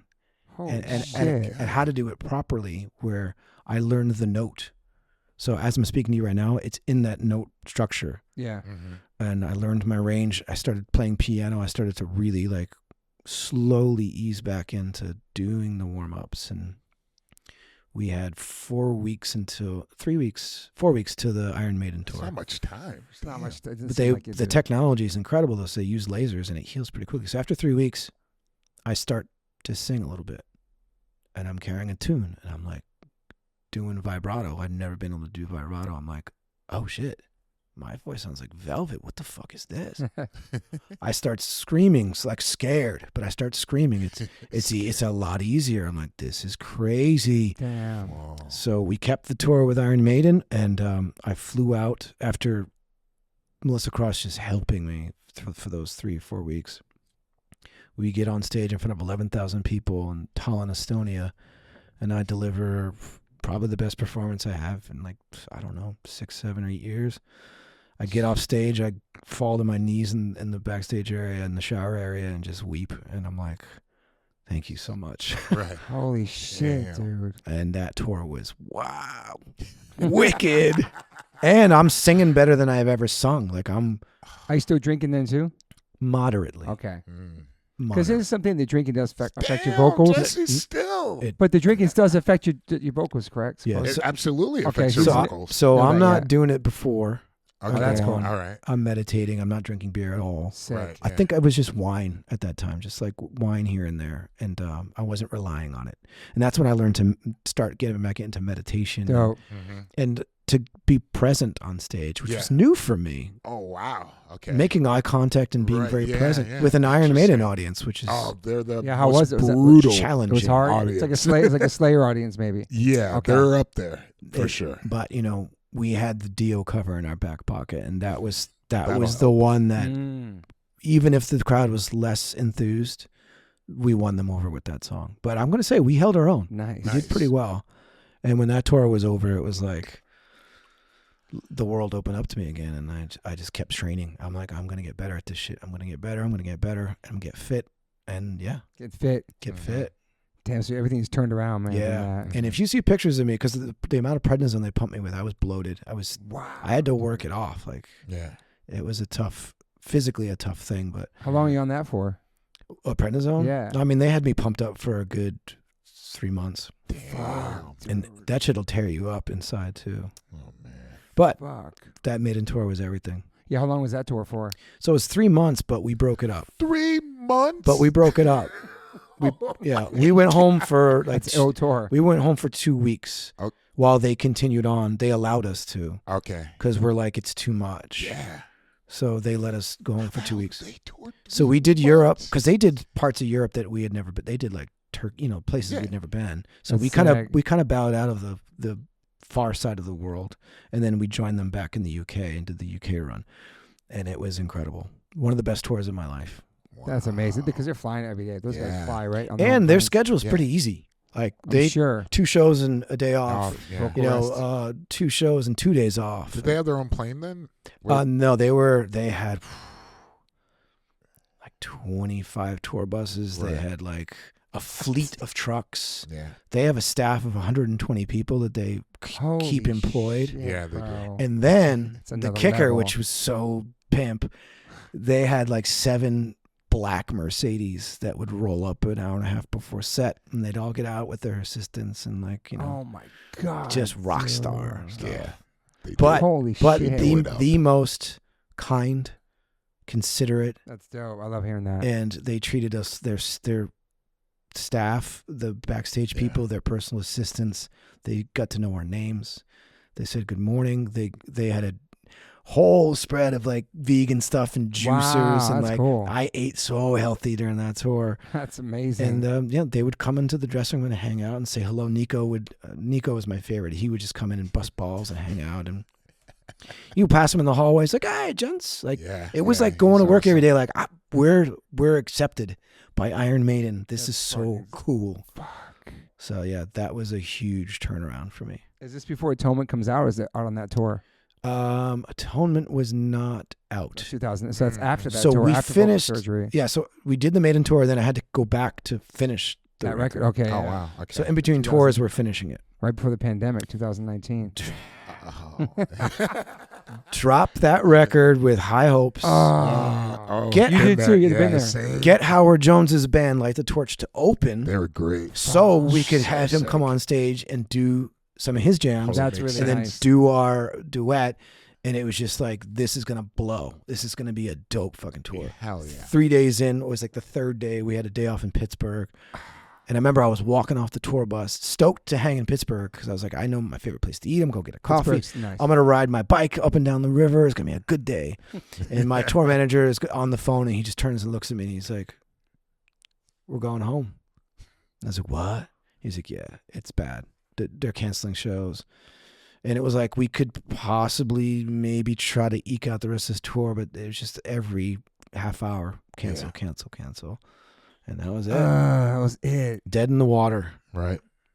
the record too and everything. And that was the first one on Metal Blade. So we were free agents. We got on Metal Blade. No getter? Yeah, no getter. No getter. Fuck. And they didn't bother us at all. No one said shit. They were just like, make a record, go. Brian Slagle, shout out to him. Bro, yeah, he's a G. One of my favorite people. Too? Brian? I don't know. He's always at the Crossroads. He's always in the mix. Oh, I yeah. met him. He eats well. I don't think he's Where's he vegan, live? but he lives in Vegas. That's him, dude. Yeah, I met him a bunch of times with a bunch of people. Yeah. Mm-hmm. He's good friends with Vaughn and Kenny. Yeah. He's a G. Cool. But he would come on the bus for like 6 years. Like he was our pal. Mm-hmm. He would come and hang. That's cool. And we'd sit in the front lounge listening to Thin Lizzy and just pick his brain and talk to him about the early days. Like he was a friend. Yeah. So when all these record labels came courting us, which we got courted by a lot of record labels promising us the world. And it was like no brainer, Slagle. That's amazing, man. And he just let us do what we want to do. So it was like high hopes. And it was like we had a great record label, a great budget. We're stoked on this record and just dead in the water. Yeah. It's brutal. So you didn't get to tour. Did you ever tour on the record after the pandemic? So yeah, after the pandemic happened, whenever that, what would that be? Because it lasted like freaking 4 years. So 2022. Yeah. So Slipknot came calling, and they're like, "We're gonna launch this tour. Damn. But there's gonna be, social distancing. We have to test every day. It's gonna be in bubbles and shit. It's gonna be intense. It's going to be intense." That's the worst. And I, honestly, I was scared. I was scared because I didn't want to get the vaccine. I didn't want it in me. I didn't trust it. Again, pharmaceutical companies, I know what's in that shit. You're better than anybody. But it's like you either get it or you're not going on tour. Yep. So I got it. And then. So you got the card, right? Just kidding. I got it. And then I did a 60-day Ayurvedic cleanse. Heavy metal cleanse. Took it very seriously. Really? Yeah. I cleansed my body for 60 days. After you got it? On that tour. After I got it. Shit. I was clean as a whistle on that tour. Clean and just... That's incredible, man. And doing, like one meal a day. Like just... Intermittent. Cleaning my body out. And, wow. Yeah, because I just wanted to get it out of me. And you think you did? Yeah. Yeah. And I'm the only one that didn't get sick at all. Wow. And we were testing it. It was just awful. But the shows good? Was it fun? The shows were sick. Good. And my voice gave out on that tour. Wow. What? Call Melissa Cross. And it was the first time in my career where I relied completely on the fry technique, which I'd never really done. So you get the false chord, which is the old school way that we all screamed back in the day before we really knew what technique was, right? Yeah. And then you have the false chord, which is the fry, which is the easy, low impact. Yeah. It's all here. And that's what Melissa Cross teaches. She does. So she said to me, don't do any of your false chord at all. Do completely fry, and I want to see what happens. I'm going to warm you up gently via Zoom call. You get out on that stage and you deliver the goods. And I know and she was there at that show too. It was like the PNC in Jersey. Dope. So I went out and I gave this performance of like, I'm doing these screams and I'm like, how am I doing this? I'm hoarse. And I guess I killed it. She was like in tears. I could see her. She's in the audience. That's amazing, dude. And that's when everything changed for me. And I'm like, this is a whole new world. And I realized Howard Jones, that's how he gets those high screams. He's doing this technique mixed with something else, but that's his. And I was like, oh shit. So now when I approach Howard's songs, that technique comes into use and I can do the high screams. That's amazing, dude. And now it's finally where I'm at now. I've learned to blend the styles. So I can do the death metal growls, the false chord, and then mix the two and then do strictly fry for the really highs. And you wouldn't know the difference because I've just been training. It's crazy, like when your voice is hoarse or you didn't get enough sleep and you think it's because you're singing, but sleep is so key on tour. Sleep is and how your talking voice can sound hoarse, but your singing voice is totally fine because it comes from a different place. It took me so long to figure out that separation. You know what I'm saying? And the mucus is important too because when you slap your vocal folds around, sometimes it's not that you're hoarse. It's just you have a layer of thick mucus that's trying to protect your body. And I learned how to slowly massage that mucus off by doing specific warm-ups. Damn. Yeah. And, I'd wake up hoarse and do the quick warm-up and be like, oh, it's just mucus. Yeah. Interesting. Yeah. And sleep is everything. Sleep is so key. Sleep is honestly my favorite thing to do. I hook my shit up. On tour? Yeah. So I get like 600 count, 800 count Egyptian cotton sheets. Nice. I have bamboo memory foam. I make that shit as comfortable as possible. Gems. I need more gems. And then I bring a blackout soundproof curtain that I affix to the inside, so it's not only is it dark, but it muffles the sound. And then pull the curtain. I have an air filter that I plug in. Man.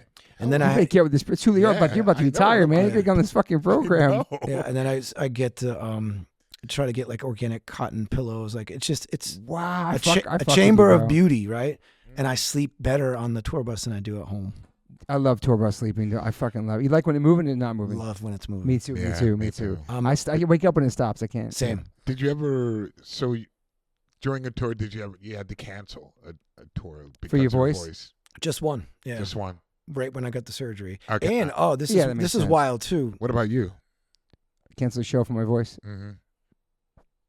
No, yeah, knock on some wood. No. I just won't talk the whole day. I write notes to my band. Yeah, miss always somebody to shut my mouth and just rest. Mm-hmm. Yeah, mm-hmm. Sleep and shut up. Yep. Yeah. But side note,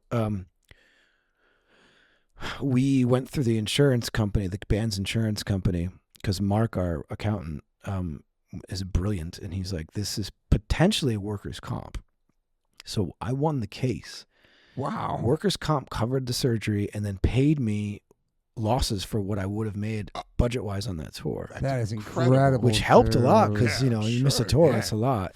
But I don't know if anyone else has ever done that. I never heard that before. Vocal surgery covered by workers' comp. So pretty amazing, man. Amazing. That's how it should be for musicians, though. Should be. I know we got music cares and stuff like that, but that's awesome. Yeah. Damn, bro. Damn. Is that Joe Strummer on your arm? It is Joe Strummer. Sick. That's a great tattoo. And then this is a 7 seconds tattoo. Trust. What a great song, dude. Yeah. Trust. And I got Rise Above, my Live, Love, Laugh punk rock Rise Above tattoo. I love that, dude. Yeah, what else? Oh, I got PMA on my leg and hell yeah, Rasta colors. I knew I fucked with this guy, man. Oh, sick. Yeah. Dude, I love your energy. I love your spirit. I love all the shit you're doing and your new health. Positive youth. Yeah, youth today.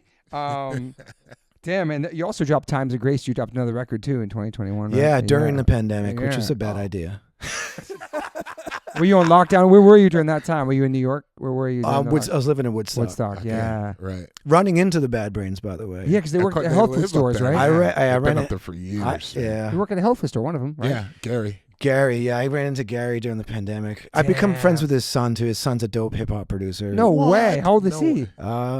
Probably 30s, a little 40s. younger than me, yeah. Right. That's cool. He's kind of a genius. So you met the guys just like in Woodstock. Yeah. And that must be sick. I became friends with him. He gave me, it's so funny because I was kind of like intimidated. Yeah, of course. And I kind of poured my heart out to him during the pandemic, 6 feet apart, and showed him my PMA tattoo. And he was just very like, cool, man, cool. Like it wasn't. Right. And then I would run into his son and I was like, yo, I acted like a clown in front of your dad. Like, he's like, nah, man, it's all good. What are you talking about?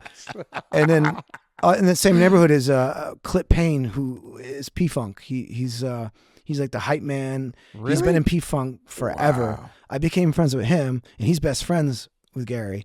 Wow. So we're all at my wife's job, a place called The Colony, which is a music venue up in Woodstock. And Clip was like, knock it off. Get over here. You're going to come hang. Stop being a little fanboy. Like, and it was him and Gary and Gary's son. And I just got to shoot the shit with them for a while. And that's amazing. And he's like, give me your phone. Here's my phone number. Fuck yeah. I was like, legend. Legend. Like, Bad Brains in your fucking Rolodex. Legend. Yeah. No, I love that. That's so awesome. I see him every once in a while. I just love and respect to him. And his son is a cool motherfucker too. So the pandemic hits and you have at least a couple years until the next, which is the new record now. Yeah, but what have you been doing the last couple of years? Just meditation, hiking, living. Probably the best summer I've ever had in my adulthood, because we had a little crew of people, our little bubble, if you will, that would come up from the city to our house. And we during the lockdown, and we would go hiking together. We would go. Love that. Mm-hmm. It became a regular thing. Actually, we would take a bunch of inflatable tubes, park a car at the top of the river, park a car 3 miles down the bottom of the river, Sick. Spend the entire day on the river, just doing all the things. And it's funny too because right before the pandemic, I was on burnout mode from everything that went down. Yeah. And I remember looking at my girlfriend, who's my wife now, my girlfriend at the time, and just being like, yo, you know what I miss? Just watching the seasons change. Like, I just want to sit in my backyard and like with tears in my eyes and just watch the seasons change. And then, a couple weeks later, she's like, you happy now? You can watch the fucking seasons change. And for a while there, as much as that was a hard time, there was also a lot of beauty for me during that time, because I did get to slow down. Yeah, and sort of sort of just, who am I outside of this band? Totally. Right. Yeah. And that's when I started a podcast, and it was called Stoke the Fire, after Joe Strummer doing his, was it Glastonbury he would light a fire and invite musicians around to talk about life.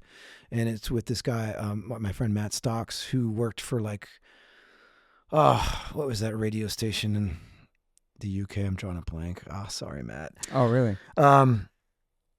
Metal Hammer, not Metal Hammer. Kerrang? Yeah, Kerrang Radio. Kerrang Radio, yeah. So he was like Matt. a DJ on that guy, and him and I became fast friends after I did a Q&A with him, and the idea of it was like, let's just tell people stories about mental health, That's nice. I like that. about recovery, about addiction, and that was huge. Like, that podcast brought me through and gave me purpose, and I'm proud of those interviews. We had a lot of people on, man. I think I was on it. Yeah, you were on it. I think I was. Come on, Derek. What's up, bro? Sounds familiar. Yeah. No. Come on, man. We had Randy from Lamb of God. That's awesome. But we also had comedians. We had that's cool. And then we started bringing on listeners. That's regular awesome too. people to tell their stories. Oh, wow. How many years you do that for? About a year. But it just wasn't. It's a mental health podcast. It just wasn't getting the numbers that it needed to stay afloat. And once the world opened back up, it became very difficult to make time for a podcast. For sure, man. Which for sure. I'm sure you know. For sure, man. And Matt got really busy. I'm such shout out to this dude. He hit rock bottom, and he got sober. He's still sober, and he put himself back in school, and he just got his dissertation done, and he's just that's amazing. He's man. on Good this for him. journey, dude. I have so much respect for Matt. That's awesome, man. But that podcast saved me during the pandemic. It gave me purpose, and I learned a lot. Yeah. Did you start going to actual therapy too? I've been to therapy, but not regularly. Yeah. And also, what's the BetterHelp app, which is great. Oh yeah. I know that. Yeah. Watching a lot of those talks. They give you access to all these talks, and I learned a lot about my people pleasing, my addictions. People pleasing, I'm one of them too, man. Huge. It's a constant struggle where I have to pause and be like, don't. And my wife's like, stop it. You're taking on too much. You're doing too much for people. Yeah. You're a big giver. Huge. Yeah, same. To a fault. Yeah, dude. Where I'm depleted. You see the good in everybody? I'm depleted. I try to, but I'm learning to change and watch for snakes in the grass. But yeah, it's just people pleasing's destroyed a lot of parts. Did you used to let people in pretty quick into your life? Oh yeah. Yeah, same. And then they would fuck me over. Or we keep our shit small, sabotage. Keep our shit tight though. You know what I'm saying? There's a lot of people who just came through this house, literally came through my connections, came through my people, off to the next. They don't even talk to me no more. And just like came through because I let people in, and just it's a giver, man. Always been like that, Yeah. You realize when you get older, you don't need that many friends. It's quality. Quality over quantity. quantity. Yeah, for sure. Absolutely. I'd rather be alone than with some fake ass person. 100%, dude. Yeah, I actually like being alone. Mm-hmm. So life's good now? Where you at? Oh, life's great, man. I feel like I'm healthier than I've ever been. My diet's in check. Yeah. Still a vegan lifestyle? I'm not vegan, but I would say predominantly plant-based. Let's say that. That's cool. Yeah. I do mess with seafood occasionally, but when I'm home with my wife, who is vegan, in our house, there's no meat, there's no nothing. Mm-hmm. So I'm home. Mushroom is the meat. So predominantly vegan, plant-based diet. That's cool, man. Yeah. Very cool. Mediterranean diet where I do little fish here and there, but yeah, man, we ain't perfect. Mm-hmm. But that's awesome. Yeah, there's that, and then just with my mindset with the band, I feel like we're after the record we just put out, this Consequence, which I'm super proud of that record. I feel like it's a total recharge. It feels like the passion is there for me, because I came out of the pandemic. It's almost 5 years since the last record, right? Yeah. And I really wanted to speak on it. And from the pandemic. Yeah. I was disgusted with the way that we treated each other during that time. Oh yeah. Mm-hmm. And so much division, man. It was crazy, dude. I hate it.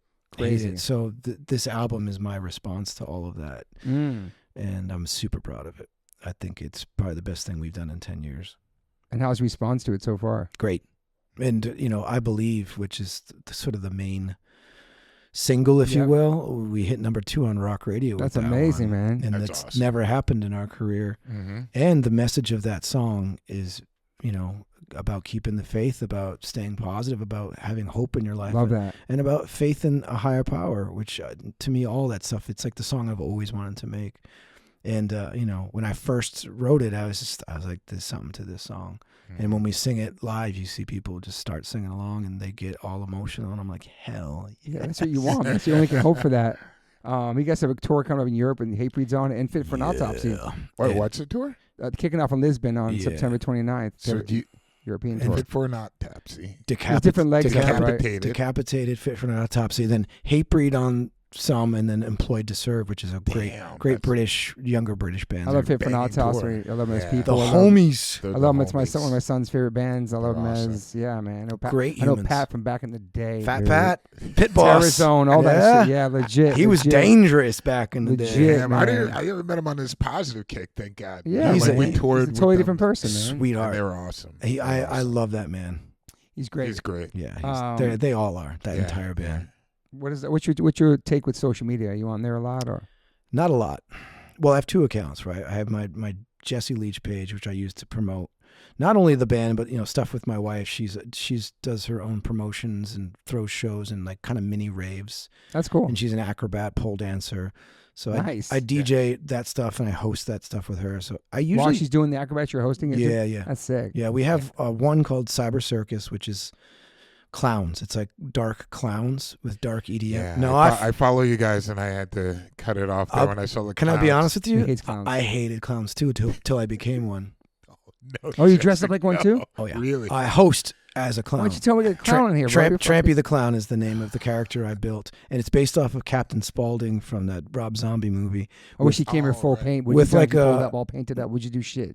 You still do the interview, right? I'm with you though. I don't really like clowns either. I'm gonna get over weird. it. I don't want to be afraid of anything, but it's just I don't know. I'm not there yet. You see the movie It before? It?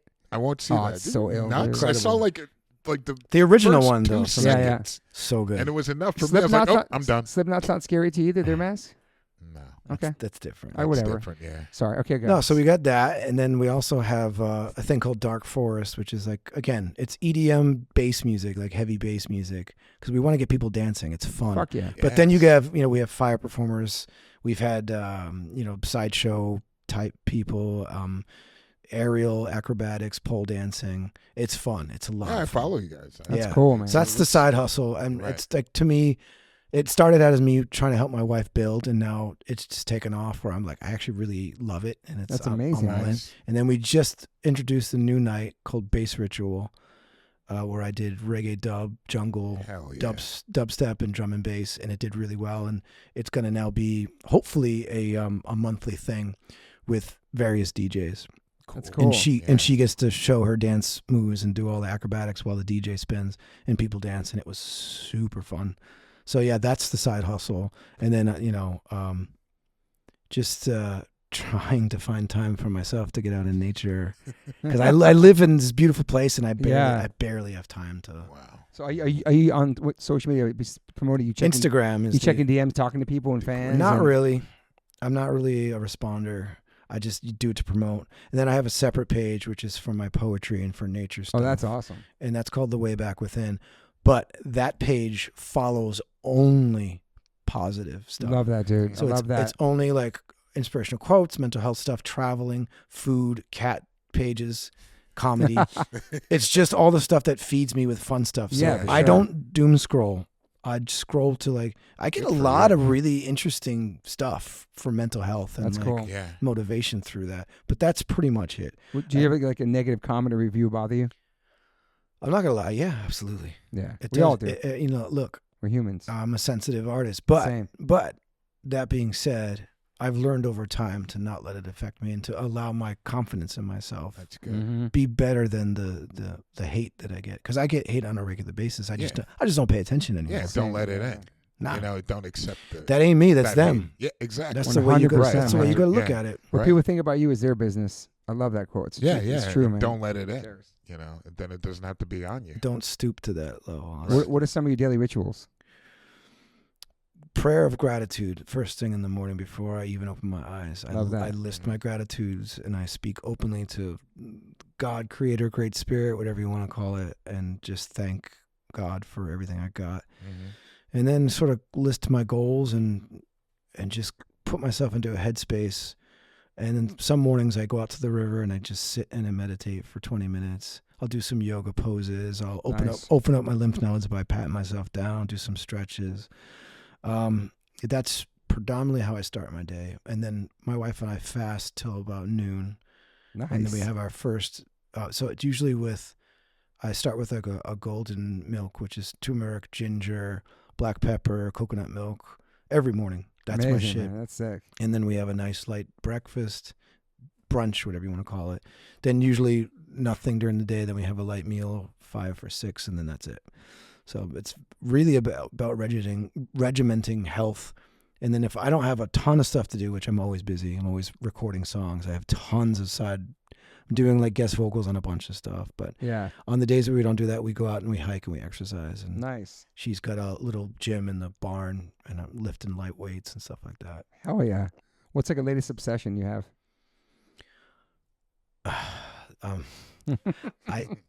I binge watch. Oh, let's go. I love binge watching. I binge watch a couple of things. It's funny too, because like I feel like, and I've seen one of these shows so many times and I just rewatch the episodes because it makes me happy. It's a show called Mighty Boosh. It's a British, a strange, funny British sketch comedy show. It's brilliant. Okay. I'm also a huge Miyazaki fan, like Spirited Away, the Japanese animator. I love his movies. Damn, it's schooling us, man. It's really, really creative, and all of his movies have like a positive moral lesson to them. It's really beautiful stuff. And then David Attenborough nature programs. Nature programs, yeah. Fuck. That's my happy place. And occasionally, I have my little Nintendo Switch and I play Zelda. I love Zelda. Okay. That's my tour thing too. Like the nights. Yeah. It's predominantly at night after the show. I don't eat. I don't drink. I go into my bunk and I play video games and go to bed. You go to bed with an empty stomach? Yeah. Damn. Fast 3 to 4 hours before the set. Yeah. And I don't eat after. I'm very strict. Usually one meal on the road. One. Yeah. Damn. It's pretty awesome though. But like it keeps me empty and clean and light on my feet. For sure. And that on tour, I am pretty strictly plant-based. Just have to make sure. The one thing, anyone listening should know this too. The one thing you really need to be careful with is the B12. So I bring nutritional yeast with me everywhere. That's my love nutritional yeast. I put on everything. My popcorn. It's like Tussin. I put that shit in everything. I love it on my popcorn. On the bone. Oh my god. The popcorn shit's so good. Yeah. And sea moss. I take sea moss every day. People rage about sea moss, man. Sea moss is. You ever fuck with it? Yeah. Okay. The Jamaicans are the ones that turned me onto it. The sea moss. I had a friend who sent me some sea moss while on tour, and it was legit. Yeah, you got to stick with it though to really reap the benefits of it. My lady used to package it and make it and sell it on Etsy during the pandemic. Oh, that's cool. So we have tons of it, and I take it every day. It's a game changer. You're an optimist or pessimist? Optimist. Yeah. To a fault, probably. Yeah, same too. Me too, man. But that's what keeps me going, man. Hope is a drug, man. For sure. It's a beautiful thing, and I just feel like it's a survival thing as well, you know? Yeah. I do believe things are going to get better no matter what. I mean, that's kind of what I write about too. Right. And it falls in line with our culture, you know, the PMA. Like totally, bro. It's a lifestyle. I know, man. Sometimes I'll be in that bubble and just thinking the whole world's wonderful and it's going to be all unified someday, and it's like You know what I mean? I try not to watch. I don't watch any news. I try not to. Nah. This is my news guy right here, man. What's up? No, I know, but and sometimes I worry about Derek because Derek's like, you heard about what Trump said? Like I'm like, yo, chill, because like he gets it's really invested in it. So I gotta stay on top of it. I don't stay on top of it, but he'll feel. You heard about this? He feels me in on my shit. To me, it's just a dog and pony show. I just can't. I can't. And I honestly, at the risk of sounding whatever, I don't believe a lot of it. I don't believe it's. So much shit is propaganda and fabricated to like continue to keep the division between all of us. And it's working. All the division shit's really working, dude. Hate it, man. I know, man. Not fucking a fan. Scary, weird times, dude. It really is, man. That's why, to me, there's always room for unity in music. That's, the Operation Ivy. There ain't nothing wrong with the unity song. Yeah, man. They might come back soon, too. Oh, my God. You saw footage of them playing, right? I know every single song by heart. Wow. I'm not going to say anything, but yeah. I'm not. Okay. Any major regrets in your life? On my legs, I have tattooed, out of step, no regrets. Hard. But I got a step on my leg too. That's hard. But that being said, I'd be lying if I said I didn't have. They're useless to have. Right. Totally. But every once in a while, I'm like, only if I did this, I'd be here. But at the end of the day, the way I see it is, I'm where I'm at because of the mistakes I've made and the things that I've done. Totally. Yeah. So I can't dwell. And if regret by definition is harping on something, no, I don't have regrets. But occasionally, at times, I'm like, if I just was better with my money, like little things. Yeah. Foolishness. Yeah. Are you checking out new hardcore bands and stuff like that? Yeah, I'm big into. I love that I say it and I draw a blank immediately. I do that all the time. Immediately. Speed. Okay. I saw. Would you say Speed? Speed. That's the homies. They just dropped a new single yesterday. yesterday. Love those dudes. I got to meet the. So I went to go. So they're sweet dudes, man. We were on tour with Iron Maiden in Australia, which was another incredible tour. And my buddy Tom B, shout out to Tom Bigrowitz, used to work for Century Media. He's been our videographer and photographer on tour for the past couple of tours. He introduced me to a band called High Viz. Oh, I love. So my homie, he was on the pod too. Yeah. So Graham, they were playing, pretty much right after us. So we get off, at the stadium with Iron Man. I get off stage, run into the dressing room. Tom and I'm like toweling off, and Tom and I just kind of sprint across, get in there just in time to watch High Viz. And I'm standing side stage, and they play Trauma Bonds, and I run up to him and I sing along, and then I stage dive and I jump in the pit. Emo as fuck. And I'm just throwing down. Health. So good. And then I come back, and the singer from Speed's sitting right there, and I'm like, oh shit. I was like, no offense, but you're like the flute guy. I know who you are. Flute guy. Yeah, and he's like, yeah, word, I'm the flute guy. Yeah. Music teacher too. And then he freaks out. He's like, you're in Kill. Like he gets all. I'm like, wow, you really? That's dope. Because sometimes I'm surprised. I don't really look at us that way, especially through the lens of the hardcore community. Like I kind of get that, like, oh, we're kind of a metal band, but I'm a hardcore kid. Yeah. But he just gave me my flowers. He was so sweet. That's what I love about the new bands. Yeah. They're giving all the old bands flowers all the time. They're not like afraid to like say, yo, I fuck with you or shit like that. Right. When they met you too, they're tripping out. It was like a door. Like cool. Maybe there was a generation before. It's like, yo, fuck those old dudes with the new shit. You know what I mean? Like, I love the love, man. It's beautiful, man. Yeah. So off the top of my head, I'd say that, but I know there's more. I always just draw blanks. I was just showing them like Mind Force today and Combust. Mind Force, yeah. Combust, yeah. All right. Pain of Truth. Pain of Truth. Ooh, Pain of Truth. Hard. They were on that show. You, actually, I left them out. They opened that show. There you go. We walked in while they were playing, and I was like, who the Long fuck Island, is bro. this? Dope. And then I hear the accent. I'm like, are you from New York? And then it was like, yo, you guys are, that was the shit. Yo, Mind Force rep Hudson Valley Hardcore. I love That's that. What they rep, dude. Love that. Yeah, there's so Pain many great of Truth. ones. Scowl. There's so many fucking great bands. Scowl are dude. dope. Yeah. I love the generation of hardcore now. It's beautiful, dude. It's incredible. It is, and it gives me hope because Same. It's funny too when you look back on hardcore. It was such a niche, like such a youth culture thing, right? Absolutely. And now it's worldwide. It's incredible. Yeah. It's huge. It Coming out of the really pandemic, it's happy. bigger than ever, dude. Yeah. Oh, yeah. Like Speed never played one show. They blew up on social media during the pandemic, and then their first show they came here, Sound of Fury. Damn. Like they never played a show really. Yeah. It's fucking. And their style's dope because it's I love it, dude. it's the kind of hardcore I like. Look at that Madball vibe I too. was just gonna say Madball, one of my favorites. I love Madball, but Let's go. I like that era of hardcore. I think when it gets a little too brutal and too slammy, I'm like, I agree with you, man. I agree. I like the hardcore you can kind of sing along to, man. You got fucking 7 seconds. I love 7 seconds. I'm taking a picture of that for Kevin after this, by the way. Love 7 seconds. What about new hip hop? You check out new hip hop? So I am a stubborn hip hop head. Stubborn hip hop. You're stuck in the 90s? So 90s, early 2000s. But I'll say this. It was years ago, and I heard the song LSD by A$AP Rocky. He's great. And then I listened to the entire record, and it was like, this is genius. Yeah. And then it kind of turned me on. You know, obviously Kendrick Lamar's genius too. And what's the other guy's name? J. Cole? J. Cole. Woo, I heard the song Neighbors. Great. And I was like, this is my kind of hip hop. So that kind of turned me on to like want to check out more hip hop. And then Coast Contra, do you know them? Of course. Yeah, they opened up. Yeah, we did see him for Wu-Tang with Wu-Tang a couple weeks ago. Yeah, we saw I think my neighbor's selling dope. Dude, such a good song. So yeah, Coast Contra are like the new Tribe Called Quest, leaders of a new school. They're sick. And I repost them, and they give me love on Instagram. Oh, that's cool. And I don't know. To me, I just want to rep them hard because they give me hope for modern hip hop. Absolutely. We'll be a top 5 MCs hip hop. Black Thought, we got to throw that out there immediately because he's just a master of the craft.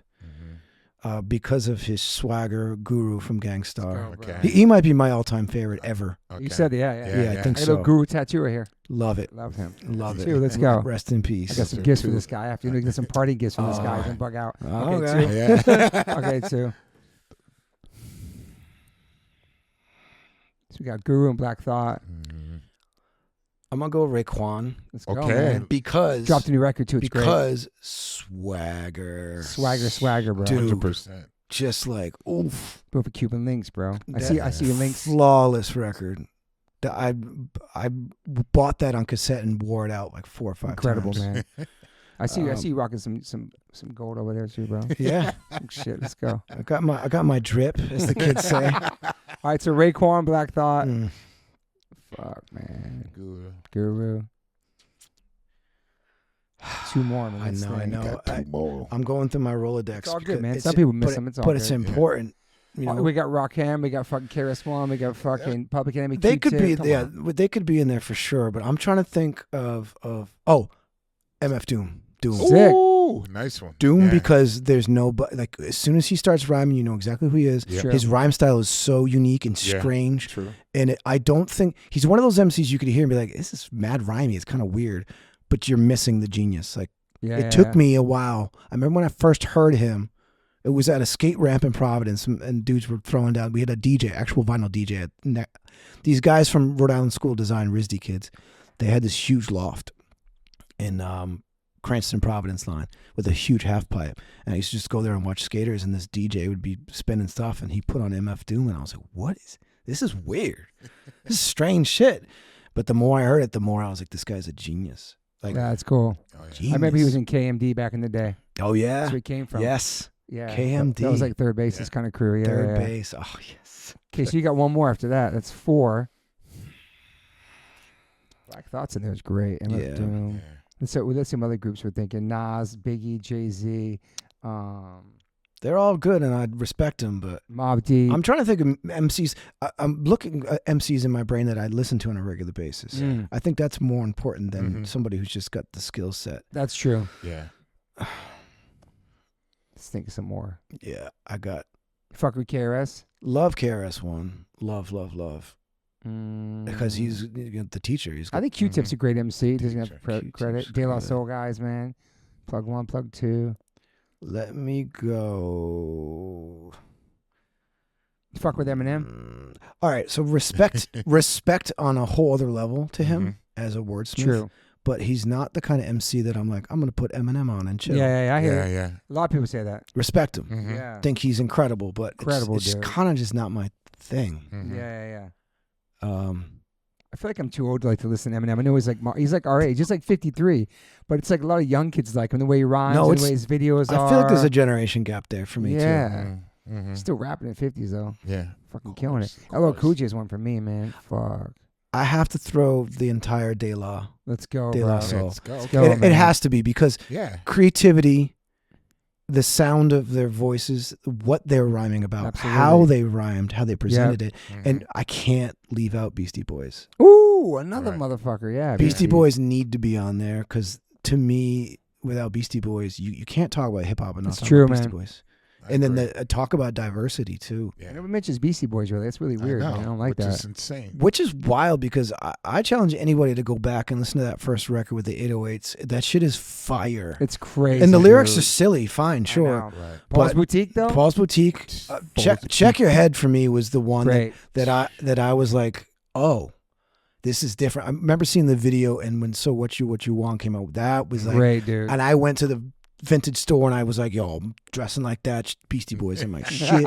It almost made me re-fall in love with them again, you know, because Paul's Boutique was dope. It was creative. License to Ill was great. But to me, Check Your Head, especially during that time frame where they're playing their own instruments, showing their little bit of punk rock in there. I was like, this is dope. The punk rock kids. And then Ill Communication has got some dope songs on it too. Dude. Ill Communication. And what's the other one after? There's another one after that too, like the robotic that's one. when they started Intergalactic Planetary Atlas. which is cool. It's cool. It's great. It's cool, but I liked it less. I liked it. The doc is great. Yeah, I liked it. The doc is beautiful. It made me cry. And the book too that came out with because it. All right, if we're getting specific, I'm gonna say MCA specifically was my guy because that dude's voice was cool, and even the way he is, like, you know, Mike D and Ad Rock are kind of like running around, and he's just like chilling. Right. He's pretty laid back. MCA was the chill. I love chill MCs. That's why I love Guru. That's why I love Guru so much. Yeah, dude, he's really chill. It's like it's the voice. It's he all ain't about trying to voice. prove anything to you. He's just dropping wisdom on you. I know. It's such swag. He's from fucking Boston, bro. Yeah. They moved to New York. Did you know that? No. Yeah, dude, he's a Boston. He went to New York and made it in New York. You know what I mean? So yeah, I'm pretty happy with that list. That's a nice list. Yeah. Should we do top hardcore for this guy? Let's go top hardcore. Oh, that's hardcore Minor Threat. Okay. Easy. Bad Brains I can't not. Sick of It All. Let's go. Okay. Can we put Clash in there because they're punk? Yeah, hardcore punk. Yeah. I mean, they would be probably top of that list. Yeah, man. I adore the Clash. Sick of It All too, man. Legend's great. The thing about Sick of It All too is this consistency. Number one, and number two, watching them live. So we did the last Australian Soundwave Festival. Oh man, that was a crazy tour. I used to love those. You ever do those? No. The shit went wild, right? Wild, but Sick of It All was on that with us. And I just remember sitting in the audience and just going, how do these dudes do this on this level? At that age, for this long, they're putting young bands to shame, and they're like old. They could be my dad, pretty much. Dude. Pete spinning and lose voice and fuck. He never lost his voice and ever. Lyrically, topically, what they talked about. You know, Injustice System is probably one of my favorite. And, you know, talking about racism, like Just Look Around. Just Look Around. They're an important band. It's really true, man. Hands down, for sure. It's really true. And I feel like, I know that underrated. I know people love them, but also you're right. Like the lyrics, everything they sang about back then, way ahead of its time. Dude, you know? The visuals, the videos, killing. And then I'm torn because I want to say Inside Out and Burn, too. It's hard to do top five, dude. Yeah. But it really is. But Burn might edge through because I think that's so Chaka cool. made me, you know, I was already into poetry. And to me, it was like poetry and hardcore were separate things. I thought of poetry as like a hip hop thing. Totally. And hardcore was just this other thing. And then when I heard Burn, it was like, nah, you can do both. You can write poetry and spit. And yeah, so props to Chaka. He's a lyricist, man, Chaka, man. Yeah. Orange 9mm too, all that stuff, dude. Yeah, Orange 9 is cool. I liked it, but to me, it was Burn. That 4-song EP's untouchable. Yeah, you know what Limp Bizkit's Fred told me his number one inspiration for Limp Bizkit was Orange 9mm. No shit. That's fucking interesting. Crazy, bro. Well, the groove. I know. I never even thought about that, dude. I thought that well, Orange 9 and Quicksand were the groove masters. Oh yeah, Quicksand, dude. Quicksand too, though. God damn. But I guess you could put them in a punk. They're punk to me. Whatever. Everything's punk. Nah, it's definitely. I mean, it's all under the umbrella. But that's the last. Okay, let's do the last question. Like, what is hardcore to you? What is punk to you? Because we agree that it's not one style, one look, one sound. Yeah. It's how you live your life. It's something, a spirit of youth you keep inside of you, right? Yeah. You can't can't define it by any style because everybody has their own personal opinion what they think is hardcore. You know what I'm saying? Yeah. There's no blueprint to it. Oh, also shout out to 108. I can't not mention 108. Okay, yeah. 108. Damn, hard, Vic. Ill player. Yeah, and vocals. God damn. You know what? Kiss a Goodbye Dead Guy, that and Rorschach, those 3 bands. Rorschach. And the new Dead Guy record is fire. That's what I heard. I heard oh that my too. God, dude, it's fire. Sorry, I just can't. I'll have regrets if I don't talk about it. What about hardcore to you? In 2025 or just in your life, you know? I know what it means to you. But it's a culture. Yeah. And I think it's a sacred culture, and it saved my life. Yeah. And redefined my life. It replaced religion, really, if you want to be real. It really did for you, for sure. Yeah, and that's why, to me, I'm in a metal band, but I'm a hardcore kid, and I will be to the day I die. Absolutely. And the great thing about our culture is it's worldwide, and if I meet somebody who's a hardcore kid, they're my family 100. for the most part. 100%. We have some crazies in our scene, in our community. For sure. But at the end of the day, from my experience, almost 100% of the people I meet that are hardcore kids are positive. They want the world to be better. They For care. sure, man. It's a community. That's what attracted me to it. 7 seconds, all that stuff, like making a change, you know? Yeah. Not screaming about shit, actually screaming about fixing things, not fuck everything. That's the thing I thought separated punk is like, fuck your parents. I love my mom. Fuck the government. Fuck that. I get that. But also like, what are we going to do you can say fuck everything. How are you going to fix it? And that's what I loved about hardcore. Well, to that point for me, it was Victim in Pain, Agnostic Front. Ooh. When they talked about unity, and then to me, unity was the thing that I draw throughout all hardcore and punk. And you're right about punk. There's definitely nihilism there for sure, which I kind of liked it at first. I didn't get anarchy when I was young, it was like, this is kind of cool. But then then when you hear the positive hardcore, it's like, oh no, that's how you do it. Like that makes sense to me. Yeah. And I do care. Make a change. I care a lot. Yeah. And do it yourself. That DIY ethos. 100%, dude. That, I mean, you could say that with punk and hardcore. That DIY thing is part of my DNA. So don't wait for someone to do it. Do it yourself. Yeah. And that goes for almost anything, man. I mean, you got to know when to ask for help. But like, when we were kids, like I remember with my early bands too, like phone number. You go to the pay phone, make the phone call. Yeah. Talk to the kid that has a basement show in Virginia. True. Take a couple cars and we'll go down there and do like an animal rights benefit and raise money for Food Not Bombs. And we're not only playing the shows and booking the shows, but we're giving to organizations that are helping the world be a better place. And not talking about it and singing about actually doing it. Doing it. In real life. Right. That's such a thing we had back then, I feel like, before the online and all that stuff. You know what I mean? You had to show up. Yeah, you had to show up. If you wanted to see your friends and be a part of this community, you show up. Yeah. And I loved it. And you actually fought a Nazi in real life, not called somebody a Nazi on the internet. You actually punched a Nazi in the face. That's real life, dude. I'm serious. You know what I'm saying? And I saw it happen a lot. Oh, fuck yeah, dude. Hell yeah. Yeah. I ain't mad at it. You actually help clean the scene up for the next generation of people to come that do a safe at a show. Yeah. You know what I mean? Which is super important. Damn. Mm-hmm. This was fucking awesome, dude. Yeah, likewise. Bro, this was, I don't know. Thank you for being here and sharing your story. And you have a tour coming up now in Europe. Yeah. And then what else is after that for this year? That's it. It's so we're at this stage now where we break up. Yeah, so 2 sections of a European tour. That's smart, dude. Right. I mean, it's a little less cost effective, but for the mental health of certain members in the band, we kind of need to do it. So. Yeah, because you could stay there longer, make more money, but when you go home, we did that too before. Yeah. And then that's it for this year. And right now, the next year, I'm sure we'll be touring, but we're figuring all that stuff out. We have offers, and that's cool, man. Yeah, there's a lot up in the air right now. Mm-hmm. Do you have kids or no? No kids. You ever want to have kids? No. Okay. I love that answer. Yeah, that's not. I've got. I respect it, dude. Yeah. Yeah, I've got an amazing niece and 2 nephews, and I love them, and I love kids. That's all you need. I like being around kids. Mm-hmm. I am a kid. Yeah, we're all big kids. But I really enjoy the idea of like I can just get in my car and go away now. It's dope, dude. You have freedom. You got that freedom, dude. Yeah, man. I respect that. Yeah. Yeah. Any recording Killswitch new stuff?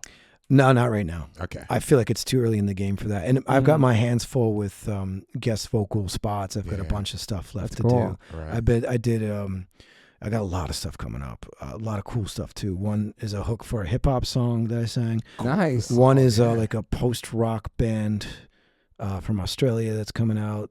Another one is I did Tibetan chanting, and some of the craziest death metal screaming vocals I've ever done with this project with a violin player who plays metal violin.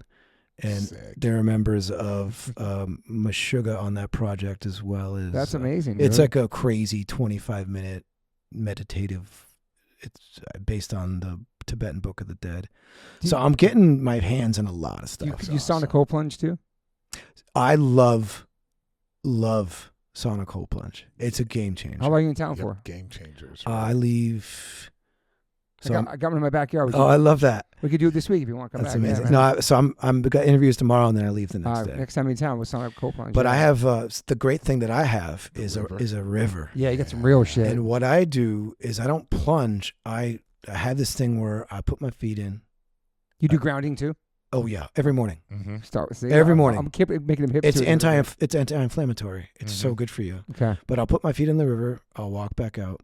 I'll put my feet in the river up to like my calves. I'll walk back out. I'll do a 10-minute slow immersion until I'm up to my heart.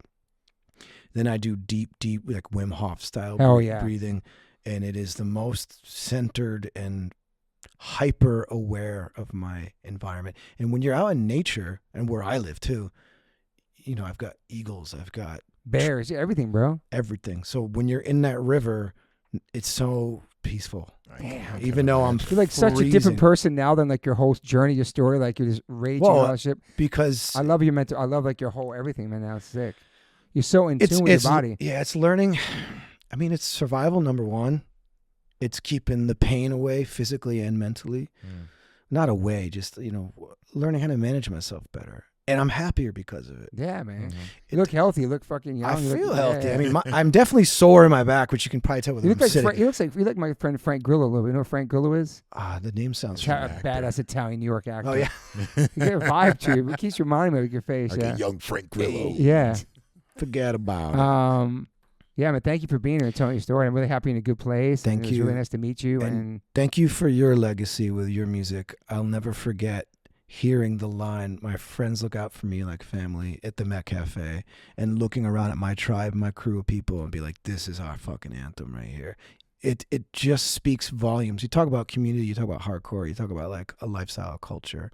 That's an anthem. That's a hardcore anthem that I don't think you could talk about hardcore music and not talk about that song specifically. Thank you, man. Is an anthem for our culture.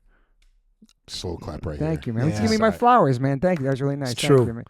And the way you champion PMA. Oh yeah, bro. It's commendable, man. You're an important person in our community. Thank you, man. I really appreciate those kind words. No doubt. True. Derek's never said that to me before. So I was waiting for that. I just gave you a slow clap, man. No, thank you, man. I appreciate you, man. It's Thank true. you, man. Anything else for this young man? No, man. This is amazing. Just happy that you're here, man. I know, me too, man. It's a lot beautiful. of fun. And I learned a lot about you, man. Dig it. A lot of really. That's what I love about this shit, especially because you knew him more than I knew him, obviously. Yeah. But this is even better. I mean, how often do you get to do this kind of stuff? Yeah, unless that's why I love you're it. doing a podcast. Because tour, you know, if I see you out on the road, it's like, it's really quick, whatever. Yeah. And there's, I've learned so much about so many people in this podcast that I met throughout the Warped Tours and throughout my life. And then you sit down and you with learn them. about yourself. Totally, dude. It's very therapeutic. Yeah. Therapeutic. Yeah, man. That's what I did love about when I did have the podcast. I would always leave the session and be like, that was amazing. Yeah. And I'm just thinking differently because of it. It's good therapy. Podcasting is. Just talking, man. We will come back anytime you want. We do want all just hip hop, dude. It's fucking. I love your knowledge and all that stuff. Oh, you know? yeah. I feel like we didn't even scratch the surface with that shit. I love it. No pun intended. Scratch the surface. That's a great record too, though. Great record. We did a cover of it. Jesus. You did? Yeah. What's the speaking of which, that record with the snake on it? What the hell is that called? That's a slept-on record. What's that one? On Fat Records. Hold on, I'm gonna show It's you. later on, dude. Oh. Okay. I went back to that record. I like slept on records. Fairly recently, and I'm gonna say it's probably one of their best records. Snake on it? Yeah, hold on a second. You hungry, Derek? A little bit. Damn. Want some gratitude for dinner? Or do some gratitude. I got you. Okay. I got you. And I got Uber home for you, SUV. Got you, man. You're my partner. Wake the Sleeping Dragon, 2018. What? Crucial. What's a banger off there? Tell me about it. I know this tour. Yeah. This is It's an album, bro. It's not a tour. No, We're an album. They were on a tour. No, but with that backdrop. I love you in a Club Baby Head shirt. Represent. Well, that's my home. You have a RIX tattoo? A what now? RIX. No, I don't. No. You should get one. It's funny though. I'll get one if you get one. No, it's legendary. RIX quote. That's fucking Rhode Island hardcore, bro. That is where I cut my teeth. Rhode Island hardcore, dude. RIX, bro. Okay, all right. Step off, man. I got verbal assault. You know the verbal assault eyes? Yeah. Where they came from? Yes. You know, right? I listened to the episode. Sinead O'Connor's eyes. Yeah, I listened to the episode. Did they say that on the episode? Fuck yeah, they do. Talk about it. The eyes, homie. Damn. And then you guys went off on a how amazing she is, which I agree. Oh, okay, that's right. Okay, which she is. Punk rock as fuck. Getting canceled before cancel culture. Yep. But then they never brought it back. For speaking the truth. About the Pope, dude. That's what happened. Speaking of fucking truth, dude. People don't want to hear the and truth. she aged so. She your doc last year? No, I didn't. Bro, you gotta watch the doc. It's on my to watch list. But I don't want. Usually when I'm watching something, I'm half asleep, so I've been saving it for when I'm her like. Her son took his own. It's a horrendous story. She aged so bad. She was she was so fucking punk with Public Enemy on the side of her head. I didn't know that. When they didn't put hip hop into a genre on the Grammy, she boycotted it with PE on her head, bro. She was a so punk, dude. She was, man. I love her so much, man. Like, fuck. She's like one of the most punk rock women I've ever fucked. To be honest, it wasn't even trying to be punk. Her voice is like soul touching. Yeah. You know, it's like can bring me to tears. And she talks in the doc how she shaves her head because she didn't want to be a pop star. Yeah. And it just kind of backfires. She looked beautiful with shaved head. It was because like her hair looked sick too, though. Oh yeah. She was so. But when sick. she shaved it, it was like. What? Damn, you look like an actor, bro. It's tripping me out, man. Cool. People think you're an actor. Look like somebody. No, but I do get the. How do I know you? I'm like, I don't know. You look like an actor, bro. You ever try acting? Oh, you were acting in that movie. Yeah. And it's a Providence one. And I used to be in a theater company. Yeah. I love acting. You've done a lot of things. You wore a lot of hats, man. Yeah, I would love to act again. I would love it. But why not? But for me, it would have to be like a character actor. I wouldn't want to be like a real person. I'd rather be a villain or do some mob shit. Crazy do person. Some mob shit. Yeah, I would love to do some mob stuff. Fuck. Yeah. Something. Gangster. You still have time, man.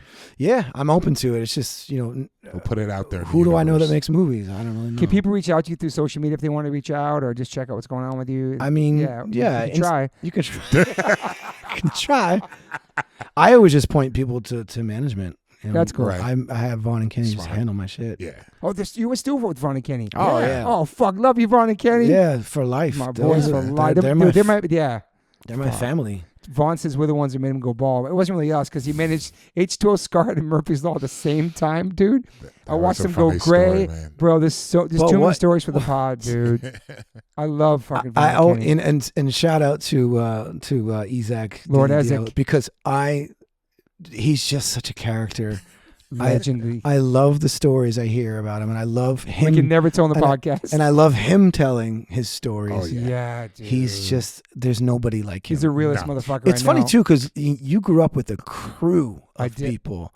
Legendary crew. Legendary savages. I love them all, savages. dude. The DMS crew are just something else, man. It's wild. Lord have mercy. But the Lord is one of the realest motherfuckers to this day, bro. Yeah. Still has everybody's back, dude. Beautiful human. Probably one of the best laughs. Was at a show 2 weeks ago, man. Just like, fuck. He could be a good movie character. You think? He's done some movies. He's done some stuff. Yeah, I've seen. But I mean, like a good part would be amazing for him. Yeah. You know, just had a baby, man. Shout out to Lord Isaac, Danny Diablo, Danny Singer. Yeah, love you, my brother. Respected, feared, legend, funny. Fucking badass, dude. And shout out to Freddie Madball, one of the dopest frontmen of all time. Facts. No doubt. And Roger, I got to say this before we stop. I know he's gonna hit me after the podcast. I forgot about this. No, I need to talk about Roger and Vinny real quick because Godfathers. I've now become friends with them, actual friends with them, and I respect them so much. Same. And Roger, he's just. How beautiful is that movie, Godfathers? It's incredible. Beautiful. Incredible. And shout out to Ian McFarlane because killed it. He did it. He did the thing. But I got to hang pretty hard with Vinny at my house. He came through. The lady he was dating at the time wanted pole lessons from my wife. So while they were pole dancing, we're in my backyard drinking red wine, and I took him out to an Italian restaurant in Woodstock. Hard. And he was the mayor. Like it was one of the most fun nights I've had in a long time. And since then, every time I run into them on if I see them on tour. We were at a festival in Europe, and they're like, "Come on the bus." I just had the best time, and I have these moments with the two of them where I'm like, "How are they my friends? This is insane to me." Because pioneers, they're just dude. heroes. Yeah. But Vinny's the most lovable, interesting, cool. fucking 100%, beautiful human. Humble. Dude, humble, happy, positive, fucking Extremely aging positive. backwards like Benjamin Buttons. Looks amazing. Amazing. Still getting head tats. Fucking love him, dude. You know what I mean? But he's just a character. They're just like, so everywhere they go, you're saying he's like, people love him. He talks to every single fucking person. He's Everybody. Don't matter who it is. Loving. And people don't even know who he is. They just love this guy because he's just that guy. Still lives in the same building he grew up in, was born in Mott Street. That is hard, dude. It's amazing. Yeah. Shout out to Agnostic Front Pioneers, one of my top 5. It's actually a shame we haven't talked 5. more about Agnostic Front because you can't mention hardcore and not talk about it. Top 5, maybe number 1 New York hardcore bands of all time for me. Hands down. I mean, to me, Victim in Pain, that is untouchable. Even just the sound, the rawness of it. Oh, yeah. But even all the records, they have so many great records, and they're still crushing it. I loved them all. They're still killing it, dude.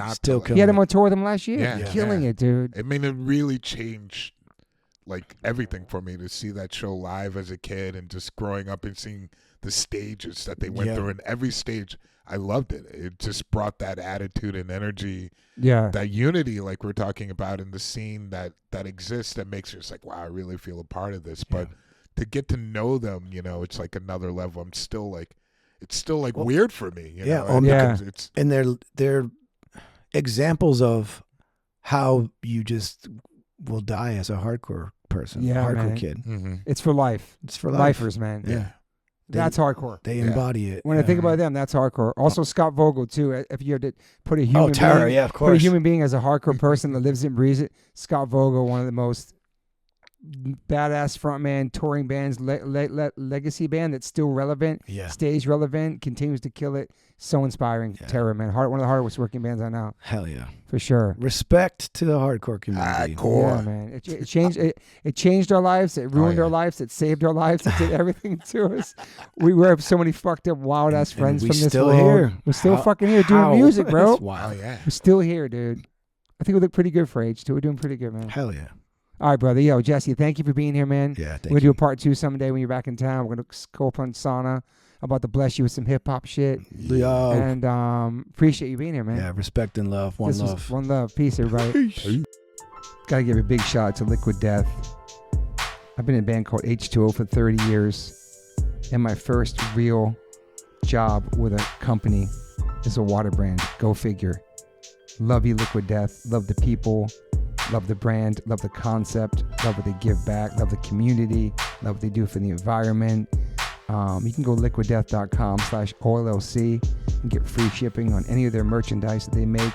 They have such incredible collabs. Also, if you want to hear the story of the CEO, my good friend Mike Cesario, on the podcast, you can go to episode 115, part 1. And then 2 years later, we dropped a part 2, which is episode 275 with the CEO, Mike Cesario. Just a man from Delaware with a dream, worked at a marketing company and made this become a reality. Liquid Death is an incredible company, incredible water, incredible people. And I'm super, super honored to be part of them. They sponsor my life. They sponsor everything, my family.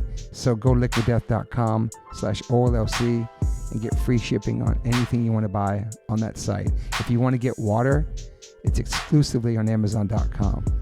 Murder your thirst, y'all. I always ask my guests if they have any regrets. I personally don't have any regrets. Even when it comes to my tattoos, I have the silliest tattoos. Even my ET on my leg, it's still a childhood memory for me, and I love it. I've had tattoos on top of tattoos strictly because I wanted more tattoos. I started getting tattoos when I was 18. I'm 52 now, and I can't stop. I've had laser treatment before on something on my arm. It's 4 tattoos on top of each other. And that experience at that place was pretty fast. It was pretty cold. It was in and out, swipe the credit card. Don't really tell me much, didn't give me much details or anything was going to happen. So I never went back.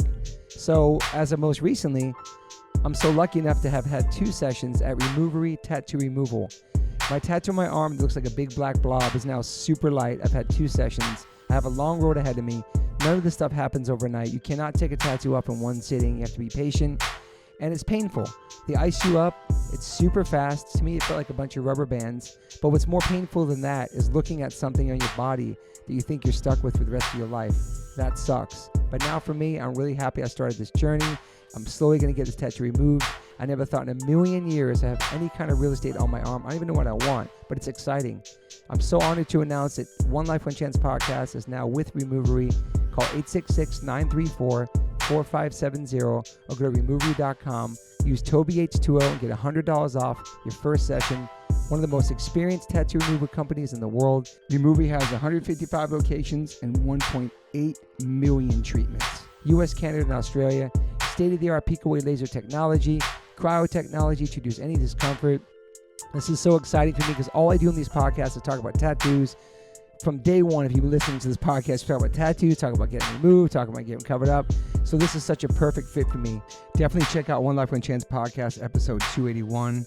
I have Carmen Brody, Mike McTurnan, and Dustin Ortle from Removery. And this is over a 2-hour conversation. People had submitted questions. It's an incredible conversation breaking down the do's, the don'ts, the fears, process, the results, everything you could imagine about getting a tattoo removed. It's all in this podcast. It's an incredible episode. I appreciate them all coming out for it. So check that out if you want to learn more about Removery and what it's like to get a tattoo removed. Once again, go to removery.com or call 866-934-4570. Use my code TobyH20 and get $100 off. These guys are located everywhere. Try it out. I have a lot of friends who are sober, a lot of friends who are straight edge, a lot of my friends who are going through it. I know struggling with substance abuse and alcoholism can be really, really hard, especially knowing who to turn to. It can be really, really daunting. I'm here to say that a good friend of mine and his friend started this incredible treatment center called Refined Recovery. They gave me a phone number, 855-516-3332. You can text, you can call them. It's totally confidential. It's safe. There'll be somebody on the other line to help you out, a compassionate human being to talk to. They help you navigate the process, the insurance treatments. They accept most of private insurances. You can go refinerecovery.com, Refine Recovery Instagram. I know it's hard, but reach out to somebody, man. People care about you. People love you. People want you to be here for a long time. People love you in their lives. If you're going through it, make this phone call. It's totally private. I know people DM me all the time about going through it and going through sobriety and trying to get straight and trying to take care of themselves, and the struggle is totally real. And Refine Recovery is the definitely move. Reach out to them, 855-516-3332, or text them, 855-516-3332. You can call or text this number anytime, 855-516-3332. You know the drill. This number is here for you to call.